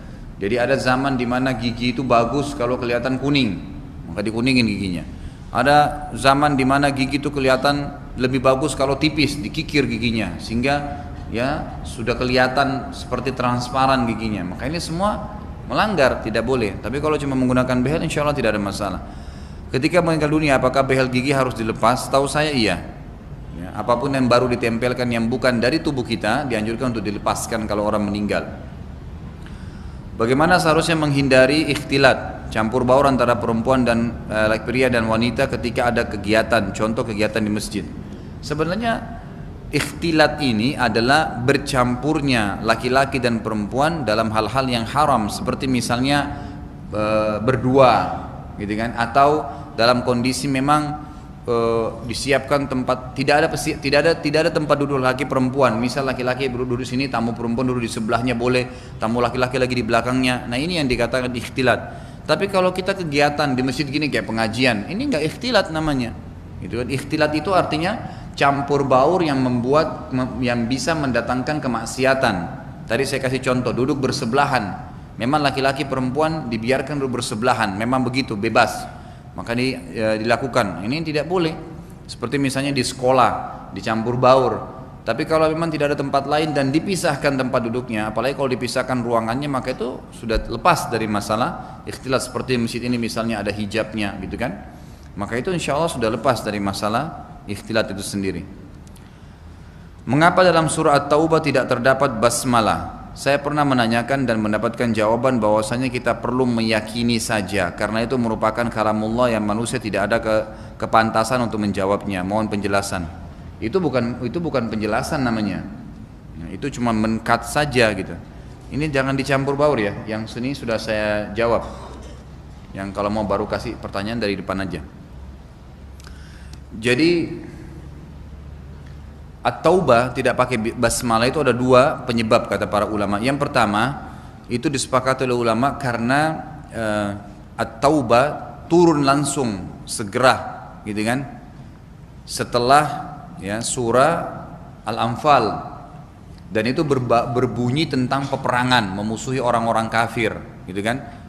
Jadi turunnya karena langsung seketika, maka dianggap dia bagian daripada atau hampir sama dengan surah Al-Anfal. cuman karena dibedakan oleh Nabi SAW namanya maka berbeda nama. Tadinya dia turunnya berentetan gitu kan. Itu alasan pertama. Alasan kedua, karena surah At-Taubah itu berisi semuanya, hampir semua mayoritas ayatnya itu memusuhi orang-orang musyrik dan orang kafir. Artinya menjelaskan tentang kebatilan mereka, pemahaman mereka, dan bagaimana seorang muslim harus bermuamalah dengan mereka. Maka tidak pakai basmalah karena bismillah itu adalah kalimat kasih sayang dengan nama Allah yang Maha Pengasih lagi Maha Penyayang. Sementara ayatnya adalah perintah untuk berperang, ya kan? Perintah untuk bermuamalah dengan tegas, ya, tidak boleh berbaik-baik, ya, tidak boleh maksudnya bekerja sama sementara masih ada orang mukmin. Nah, itu yang dimaksudkan. Dalam hadis qudsi ada penjelasan bahwasanya zikir apa ini? Zikir-zikiran syaitan adalah musik dan lagu. Apakah sahih? Apa ini? Apakah memudahkan syaitan masuk ke dalam diri kita? Jawabannya jelas, iya. Itu kan? Itu hadis Bukhari. Abu Bakar radhiyallahu anhu berkata bahwasanya musik adalah mazamiru syaitan, anak panahnya syaitan, anak panahnya syaitan. Dan Abdullah bin Mas'ud radhiyallahu anhu bersumpah dalam ayat Al-Quran yang berbunyi, a'udzubillahi minasyaitonir rajim, wa minan nasi may yashri lahwal hadits liyudilla an-nas an sabilillah. Jadi ada orang-orang yang memperjualbelikan perkataan yang bisa menjauhkan dari jalan Allah. Ibnu Mas'ud mengatakan demi Allah itu adalah musik. Dan ulama kalau yang memahami sunnah sepakat semua mengatakan musik haram dengan alasan apapun gitu, dengan alasan apapun. Jadi bukan karena keras, tapi memang dilarang dalam agama Islam. Jadi subhanallah tidak pernah akan bersatu antara musik dengan Al-Quran, gitu kan? Tidak bisa. Kalau anda mau hibur diri anda, hibur dengan Al-Quran. Allah SWT mengatakan ala bidzikrillah tatma'innul qulub. Bukankah dengan zikrullah, membaca Al-Quran, menyebut-nyebut nama Allah, menghadiri pengajian seperti ini bisa menenangkan hati seseorang? Saya yakin kalau hati antum tidak tenang, tidak mungkin antum mau duduk sampai 2 jam mendengarkan pengajian. Itu ketenangan yang Allah SWT berikan, itu zikrullah. Ini mengingat nama Allah, hukum-hukum Allah, ya, ayat-ayatnya, hadis-hadis Nabi-Nya Muhammad SAW, itu semua adalah zikrullah gitu. Jadi memang itu bisa. Dan siapapun yang masih mendengarkan musik maka membuka pintu syaitan dalam dirinya, sangat jelas gitu kan, sangat jelas. Apalagi kalau memang dia disihir dan ada jin di badannya, maka makin memperkuat jin itu, makin memperkuat jin itu. Jadi ada hal-hal yang luar biasa tuh, seperti dengarkan musik, merokok, itu semua memperkuat jin, yang memperkuat jin-jin yang ada di badannya. Atau misalnya kemaksiatan dia lakukan, bahkan sebagian rumah dukun itu untuk menguatkan jin-jinnya dia harus menggunakan rumahnya untuk berzina, untuk minum khamar. Memang pelanggaran-pelanggaran syar'i yang dilakukan sehingga jin-jinnya itu makin kuat gitu. Ustaz, saya baca dalam hadis Bulughul Maram kitab jihad hadis nomor 17 yang isinya dari Samura bahwasanya Rasulullah SAW bersabda, bunuhlah orang-orang musyrik yang tua dan biarkanlah anak-anak muda di antara mereka. Riwayat Abu Daud, hadis sahih menurut Tirmidzi. Mohon penjelasan Ustaz dengan hadis di atas yang dimaksud membunuh orang tua musyrik dan membiarkan anak-anak mudanya. Jadi sebenarnya kadang-kadang kita di Indonesia ini terjemahannya yang keliru. Pernah ada buku disebarin oleh atas agama Saudi sampai ditarik kembali gitu. Jadi makanya penterjemah, anda yang punya penerbitan buku ini harus hati-hati dengan penterjemah. Setelah diterjemahkan pun jangan buru-buru diterbitin, harus diedit. Ada lagi tim edit. Saya biasa diminta jadi tim edit penterjemah buku-buku bahasa Arab, kemudian diterjemahkan ke bahasa Indonesia. Diminta lagi cari ustadz-ustadz yang mungkin bisa ada waktunya untuk mengedit. Sering kali saya edit terjemahan teman-teman itu keliru, banyak sekali yang keliru terjemahan bahasa Indonesianya gitu. Mungkin karena buru-buru atau mereka tidak faham gitu kan. Apalagi kalau niatnya cuma indikasi dapat uang dari terjemahannya sehingga dia tidak pedulikan salah atau benar, maka ini keliru sekali. Kalau dia niatkan baik untuk mendapatkan pahala karena menerjemahkan buku Islam, itu luar biasa pahalanya gitu kan, walaupun tidak dibayar, mestinya begitu. Buku itu pernah menjelaskan tentang perbuatan kemaksiatan kepada Allah. Di antara satu substansinya adalah hukum liwat atau homoseksual dan lesbian. Lalu buku itu dalam bahasa Arab bunyinya begini, Nabi Lut alaihissalam gitu kan, mengingatkan kaumnya untuk meninggalkan homoseksual karena perbuatan fahisyah. Dan Nabi Lut sendiri bahasa Arabnya begini ya, tidak pernah ikut-ikutan dalam homoseksual itu. Terjemahannya salah, mungkin salah ketik atau apa. Dan Nabi Lut ikut-ikutan. Tidak ada kata-kata tidak saja, kan Nabi Lut tadi tidak ikut-ikutan gitu kan. Tidak ditulis tidaknya, jadi Nabi Lut ikut-ikutan. Coba apa yang antum fahami kalau orang awam? Berarti Nabi Lut juga homoseksual. Itu bahaya, ditarik kembali bukunya. Itu bahayanya terjemahan gitu kan. Ini sedikit contoh saya kasih. Seperti hadis ini, bunyinya sebenarnya gitu kan, perangilah. Jadi kalau lagi masuk di medan perang, bertemu dengan musuh, perangilah gitu kan. Dan bunuhlah orang-orang, bukan orang-orang tua, orang-orang yang sudah dewasa dari orang-orang musyrik yang ikut berperang, dan jauhilah anak-anak mereka, bukan anak-anak muda, anak-anak mereka, jadi anak kecil. Ini sesuai dengan hadis Nabi yang lain ya, waktu Nabi SAW kirim pasukan jihad, jangan bunuh orang tua, jangan bunuh anak-anak, itu dimaksud. Jadi kalau ada misalnya ikut di perang anak-anak kecil, anak 5 tahun, 7 tahun ikut sama ayahnya, itu nggak boleh dibunuh, dilarang. Tapi kalau sudah dewasa dia, walaupun dia masih muda umurnya, mungkin belasan tahun, itu sudah dianggap pasukan. Jadi kalau bertemu maka boleh dibunuh mereka. Dan itu pun dibunuh pada saat terjadi penyerangan. Kita lagi nyerang atau dia lagi nyerang, gitu kan? Tidak boleh membunuh orang yang sudah menyerah. Kalau dia sudah menyerang nggak boleh, ditawan aja dan nanti didakwai untuk Islam. Itu yang dimaksud. Jadi bukan seperti yang difahami tadi, bisa salah faham kalau itu. Ustadz, bagaimana hukumnya seorang suami menikah lagi poligami tanpa izin istri? Ini dari mana ini? Dari pertanyaan ujung mana bagi ke poligami lagi gitu. Baik. Jadi, bolehkah laki-laki menikah tanpa izin istri? Hukum syar'i boleh. Hukum syar'inya boleh. Kalau kita cuma jawab ringkas seperti itu. Tetapi, seperti saya jelaskan pada pertanyaan masalah poligami yang lalu, poligami ikhwah dan akhwat sekalian adalah tingkat tertinggi level dalam bab pernikahan, bab nikah. Seperti sholat, dalam bab sholat itu ulama sepakat yang paling tinggi adalah tahajud dan istikharah. Jadi kalau orang sholat 5 waktunya masih Senin Kamis, buru-buru kalau sholat, waktunya tidak pernah tepat waktu, enggak berjamaah di masjid, lalu antum bilang dia punya masalah, antum bilang coba deh sholat tahajud nanti malam, dia akan sholat nggak? Nggak bakal sholat. Mau sholat 5 waktunya aja masih keteteran gitu, gimana caranya dia mau sholat tahajud? Oh, saya bingung dengan masalah saya, sholat istikharah nggak bakal dikerjain sama dia, karena istikharah dan tahajud itu serta sunnah-sunnah yang lain, duhanya, ya kan? Sholat sunnah rawatibnya itu akan dikerjakan kalau sholat 5 waktunya sudah berjalan. Itu level-levelnya, kita akan terdorong untuk terus melengkapkan ini kalau sudah menjalankan tangga-tangganya. Nah sama dengan bab nikah, ada hak dan kewajiban, ada cara memilih pasangan yang benar, ada hak dan kewajiban masing-masing, gitu kan? Kemudian ada punya anak, ada hak anak, kan gitu. Kemudian ada bab mencari rezeki yang halal, banyak sekali bab-babnya. Baru terakhir ada bab poligami. Jadi seorang suami pun kalau dia mau jalankan sunnah Nabi SAW, beda sekali niatnya orang yang jalankan sunnah dengan orang yang hawa nafsu saja, gitu kan? Orang yang subhanallah istrinya masih keteteran, nggak bisa diberikan nafkah sama dia, kemudian dia ribut, saya harus poligami, kau harus terima, kalau enggak kau berdosa. Dari mana itu? Memang begitu poligami ya kan dalam Islam, beda sekali gitu.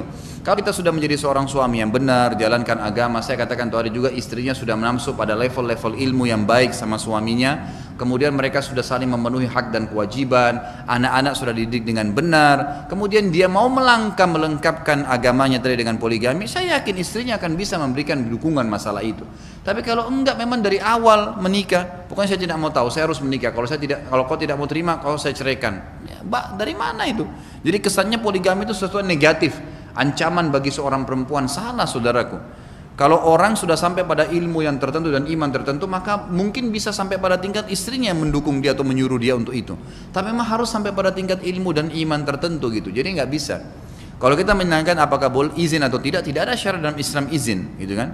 Tapi tetap harus juga si suami mengetahui kapan dia harus memilih langkah itu. Kapan harus dia memilih langkah itu, gitu kan? Kalau memang dia merasa tidak ada hajatnya, untuk apa? Gitu kan? Tidak ada sesuatu yang mendesak. Memang dia adalah perintah agama menyempurnakannya, tapi kalau dia tidak punya hajat, dia sudah merasa cukup, maka tidak ada masalah, gitu kan?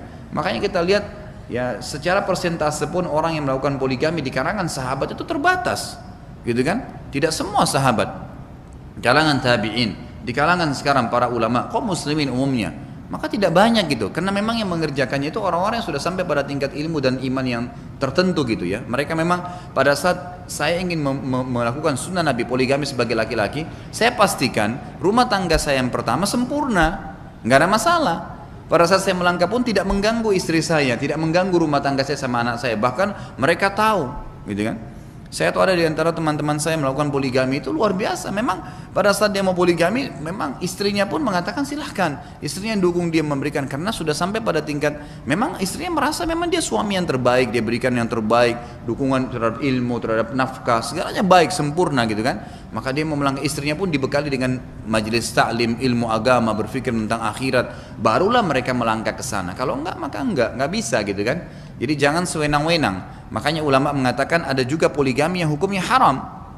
Kapan dia haram? Kalau seorang laki-laki mau mengikuti hawa nafsunya, saya langsung melangkah poligami, kemudian dia rusak rumah tangganya yang pertama, bisa jadi haram. Kenapa kita mau zalimi orang hanya karena orang yang baru gitu? Karena itu tidak boleh dalam Islam. Harusnya dia bisa memberikan gambaran kepada yang pertama ini supaya bisa sama-sama saling mendukung. Insya Allah selama komunikasi sehat, ilmu agamanya bagus, bertambah terus, imannya bertambah, ibadahnya bertambah, dan targetnya akhirat, tidak akan ada masalah. Insya Allah tidak akan ada masalah. Adakah sholat sunnah tertentu yang dimaksudkan untuk mengurangi siksa kubur bagi saudara kita yang sudah meninggal? Tidak ada. Nggak ada lagi istilahnya sholat dikirimkan atau bisa meringankan orang yang sudah meninggal. Jadi setahu saya tidak ada. Yang ada adalah doa saja. Doa dan ibadah-ibadah yang sudah dianjurkan. Kita boleh mendoakan orang mati, kita boleh bersedekah untuk dia, haji dan umrah untuk dia, menyebarkan ilmunya, maka itu dianjurkan, itu boleh. Tapi kalau kita sholat untuk si mayitnya sudah mati, kemudian kita sholat dengan niat meringankan siksa kubur dia, tidak pernah ada anjuran itu dalam agama Islam. Apa hukumnya wanita marah dikala sedang datang bulan atau haid? Saya nggak ngerti jawabnya ini. Jadi kalau dia lagi marah, lagi haid, terus saya mau jawab apa? Ibu-ibu yang nanya ini.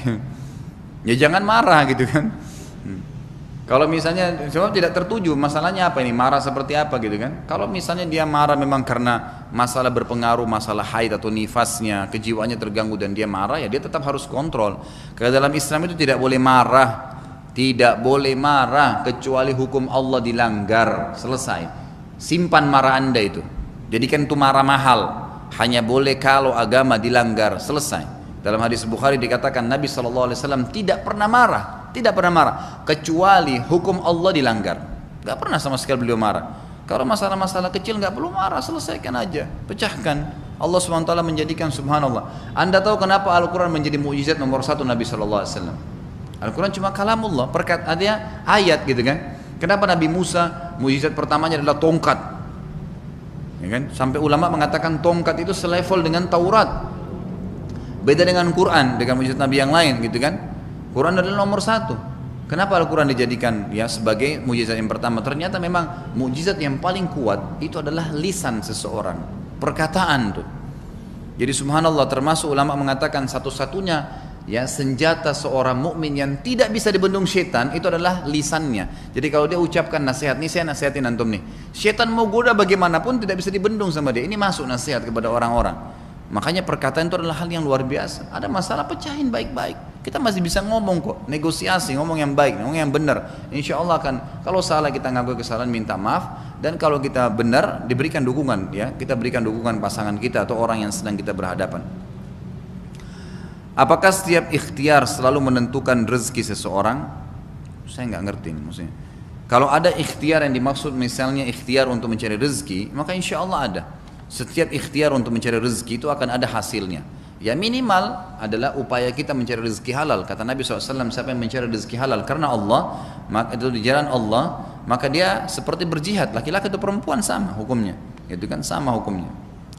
Saya pernah membaca artikel dari uraian salah seorang ustadz yang menyatakan bahwasanya dalam madhab Asy-Syafi'i dan banyak madhab lainnya yang secara tegas menyebutkan bahwasanya pada dasarnya di dalam pernikahan itu hanya wajib seorang istri untuk melayani suaminya secara seksual saja, tidak lebih. Yang wajib memasak, belanja, menyapu, mengepel, mencuci pakaian, beres-beres rumah sampai urusan kebutuhan rumah tangga bukan istri tapi suami. Kalaupun istri melakukan semua itu sifatnya hanya membantu saja. Tidak ada kewajiban dari langit atas seorang wanita untuk dipaksa melakukan semua itu. Sebab seorang istri bukanlah pembantu. Istri adalah wanita yang mulia, dia adalah ratu dalam rumahnya. Apakah benar pernyataan dari uraian tersebut di atas? Ustaz, mohon penjelasannya dengan pendekatan historis dari sirah dan dalil yang sahih Ustaz. Indikator utama yang manakah? Bila seorang istri dapat dikatakan telah memenuhi hak dan kewajiban terhadap suami ataupun dalam rumah tangga. Ini betul-betul artikel ini. Jadi artikel yang dibilang dinukil ke saya ini. Baik. Jadi kewajiban, kita sudah pernah belajar dalam manajemen rumah tangga, kewajiban seorang istri kepada suaminya berkisar di masalah, kalau kita simpulkan semua adalah ketaatan dan pelayanan. Kalau dikatakan seorang istri hanya wajib melayani kebutuhan seksual, berarti masak tidak, membersihkan rumah tidak, dan segalanya tidak. Ini malah bentrok dengan banyak adillah syariah. Banyak bentrok dengan adillah syariah, gitu kan? Karena kata-kata melayani suami, kata ulama adalah melayani segala hal, kebutuhan makannya, kebutuhan minumnya, kebutuhan pakaiannya, dan kebutuhan seksualnya, semuanya itu. Baik, di antara dalilnya adalah hadis sahih riwayat Al-Hakim dalam Mustadrak. Hadis ini sudah pernah saya sebutin panjang, di mana seorang sahabiat datang kepada Nabi atau selesai sholat berdiri di saf belakang berkata, "Ya Rasulullah, saya utusan semua wanita di Madinah. Saya punya unek-unek saya ingin sampaikan, dan ini semua wanita merasakan hal yang sama." Kata Nabi SAW, "Silahkan sampaikan." Maka dia mengatakan, "Ya Rasulullah, kalian kaum laki-laki sholat berjamaah di masjid, artinya kami tidak wajib itu. Beda kan? Kalian antar jenazah, kami nggak punya kewajiban itu kan. Kemudian kalian mencari nafkah buat kami dan kalian berjihad di jalan Allah. Semua perbuatan mulia nih, sholat berjamaah, ngantar jenazah, kemudian cari nafkah, kemudian berjihad di jalan Allah. Sementara kami wanita," perhatikan kata sahabat ini, "sementara kami wanita membersihkan rumah kalian, mencuci baju kalian, memasak untuk kalian, ya, dan mendidik anak-anak kalian dan menjadi tempat syahwat kalian." Jadi sahabat ini menyebutkan kewajibannya dalam Islam. Apa kewajiban dia? Tadi masak, cuci baju, bersihin rumah, gitu kan, melayani seksual, mendidik anak. Maka apa kata sahabat ini? Apakah pahala kami dan pahala kalian sama, sementara kita beda kewajiban? Maka Nabi SAW balik menghadap ke sahabat laki-laki dan berkata, apakah ada pertanyaan dalam Islam yang lebih penting daripada ini? Artinya kalau laki-laki dan perempuan sudah paham masing-masing tugas dan kewajibannya, maka akan sempurna kehidupan masyarakat. Karena memang berbeda, ya kan? Berbeda fitrahnya mereka, gitu kan? Berbeda secara kekuatan fisik juga berbeda, secara keluasan akal memang berbeda, gitu kan? Maka punya tugas masing-masing. Itu akan saling melengkapi satu sama yang lain. Lalu Nabi SAW balik menghadap sahabat itu sambil berkata, "Pulanglah dan sampaikan kepada semua wanita yang kau temui di Madinah bahwasanya pahala kalian sama." Jadi hadis ini jelas membantah, gitu kan? Karena disebutkan kewajiban oleh sahabat ini. Kemudian hadis yang kedua, hadis Bukhari. Zainab radhiyallahu anha, ya, mohon maaf, bukan Zainab, Asma binti Abi Bakar, saudaranya Aisyah radhiyallahu anha. Dia menikah dengan, ya, Zubair bin Awwam. Zubair adalah seorang sahabat yang jaman surga, kan gitu. Asma berkata, "Aku mengurus apapun kebutuhan Zubair sampai sepatu kudanya aku yang mencabut dan memasangnya." Bahkan dalam riwayat dikatakan, "Aku selalu setiap hari memikulkan air dari sumur yang jauh untuk kebutuhan mandi dan makannya serta minumnya Zubair." Jadi semua dipenuhi oleh sahabat tersebut karena bab melayani dalam kewajiban masuk dalam segala hal.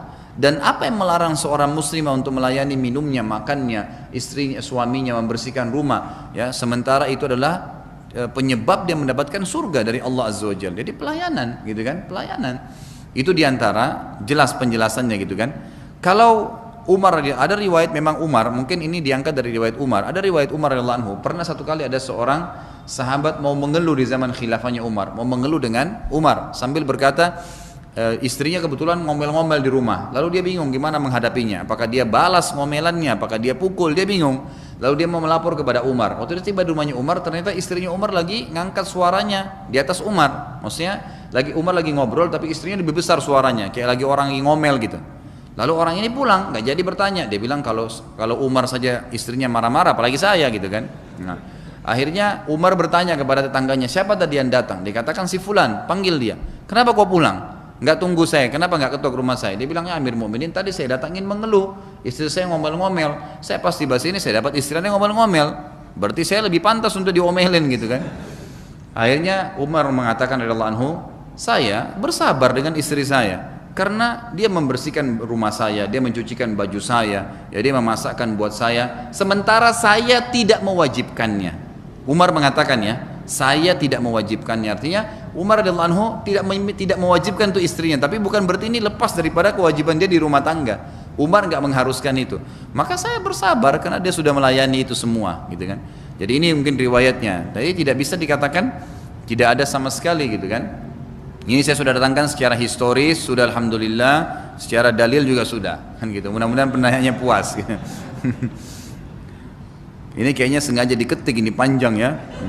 Ustaz, bagaimana hukumnya bila seorang istri berani menolak ataupun menentang masukan positif atau perintah sesuai tuntunan agama yang disampaikan oleh seorang suami? Terkadang banyak dijumpai seorang istri tidak mematuhi seluruh perintah dari suaminya hanya dikarenakan cara dan waktu dalam menyampaikannya kurang tepat menurut pandangan dan suasana hati seorang istri. Bagaimana cara terbaik dalam menyikapinya, Ustaz? Istri dan suami, orang tua dan anak, teman-teman, gitu kan. Saya sudah sering bahasakan, selalu camkan ini adalah tanda kutip boneka-boneka yang Allah titipkan, gitu. Ini istrimu ya. Apa perintah Allah pada istri? Lindungi dia, berikan nafkah, didik dia, layani kebutuhannya, gitu kan? Berikan tempat tinggal yang layak. Karena saya kasih pahala. Itu kata Allah. Kalau orang niatnya karena Allah, istrinya mau rewel pun dia tidak akan berhentikan kewajibannya. Karena nggak ada urusan sama si istri ini. Ini boneka saja Allah titipin. Mau dia ngomel-ngomel, mau tidak, diingatkan, diluruskan, dinasihatin. Tapi bukan berarti kita berhentikan kewajiban kita. Karena dia berdosa, kita juga berdosa.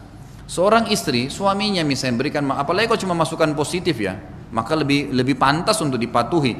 Kalau seorang suami minta apa, misalnya dilayanin, tapi cara penyampainya tidak benar atau mungkin kasar, istrinya nggak bisa terima itu, ya jangan lihat si suaminya, lihatlah ini adalah perintah Allah, ibadah, gitu kan? Nanti kita pelan-pelan perbaikin, itu tantangannya. Semua orang menjalankan apapun ada tantangannya dalam Islam. Berumah tangga ada tantangannya. Ada laki-laki ini 30 tahun, 35 tahun hidup di lingkungan dia. Lalu tiba-tiba saya sebagai istri mau mengubah dia seperti yang saya mau dalam hitungan 2-3 hari atau seminggu berumah tangga. Nggak mungkin. Seorang suami menikah dengan seorang wanita 20 tahun, 25 tahun hidup di satu lingkungan. Pola hidup, pola makan, pengaturan waktu, pakaian, semua berbeda. Lalu tiba-tiba masuk, saya ingin atur dia. Bagaimana caranya saya bisa mengubah dia? Gitu kan? Tidak mungkin, butuh waktu, gitu ya. Kalau itu cuma satu yang bisa mengubah. Kalau memang ada pemahaman agama diprioritaskan. Memang kita dahulukan agama, mana yang benar, mana yang halal, mana yang haram itu dahulukan. Maka itu insya Allah akan dengan sendirinya, otomatis. Dalam 1 jam, setengah jam sudah bisa selesai urusan semua. Tapi kalau enggak, ya tidak sulit. Akan mengubahnya butuh waktu. Bersabar, tapi jangan sampai kita bengkalikan kewajiban. Sekarang seorang istri, pertanyaan sederhana, suaminya kasih masukan positif, kenapa dia harus tolak, gitu kan? Kalau hanya karena masalah kejiwaan, sebenarnya kadang-kadang bukan kejiwaannya, karena syaitan memang nggak mau. Kalau selama kita harus tangkap, oh ini baik ya, langsung ubah. Syaitan nggak mau kita berubah tentunya, apalagi kalau seorang istri karena bisa masuk dalam bab nusyul, gitu kan? Apa itu nusyul? Membangkang. Nanti akan dosa besar yang ke-42 itu masalah itu. Masalah nusyurnya seorang istri gitu kan, insya Allah akan kita bahas Selasa akan datang. Jadi kalau masukan positif, istiadah kepada Allah, terima dan jalankan. Itu kadang-kadang syaitan membuat kita berat. Suami juga begitu. Kadang-kadang diberikan masukan oleh istri, lalu dianggap istri saya yang bilang nggak usah saya ikutin dia. Salah. Bukan cuma istri, anak kita pun kalau mau menyebutkan kalimat positif, kenapa tidak? Gitu kan? Mestinya baik gitu. Kita terima saja, kenapa enggak gitu?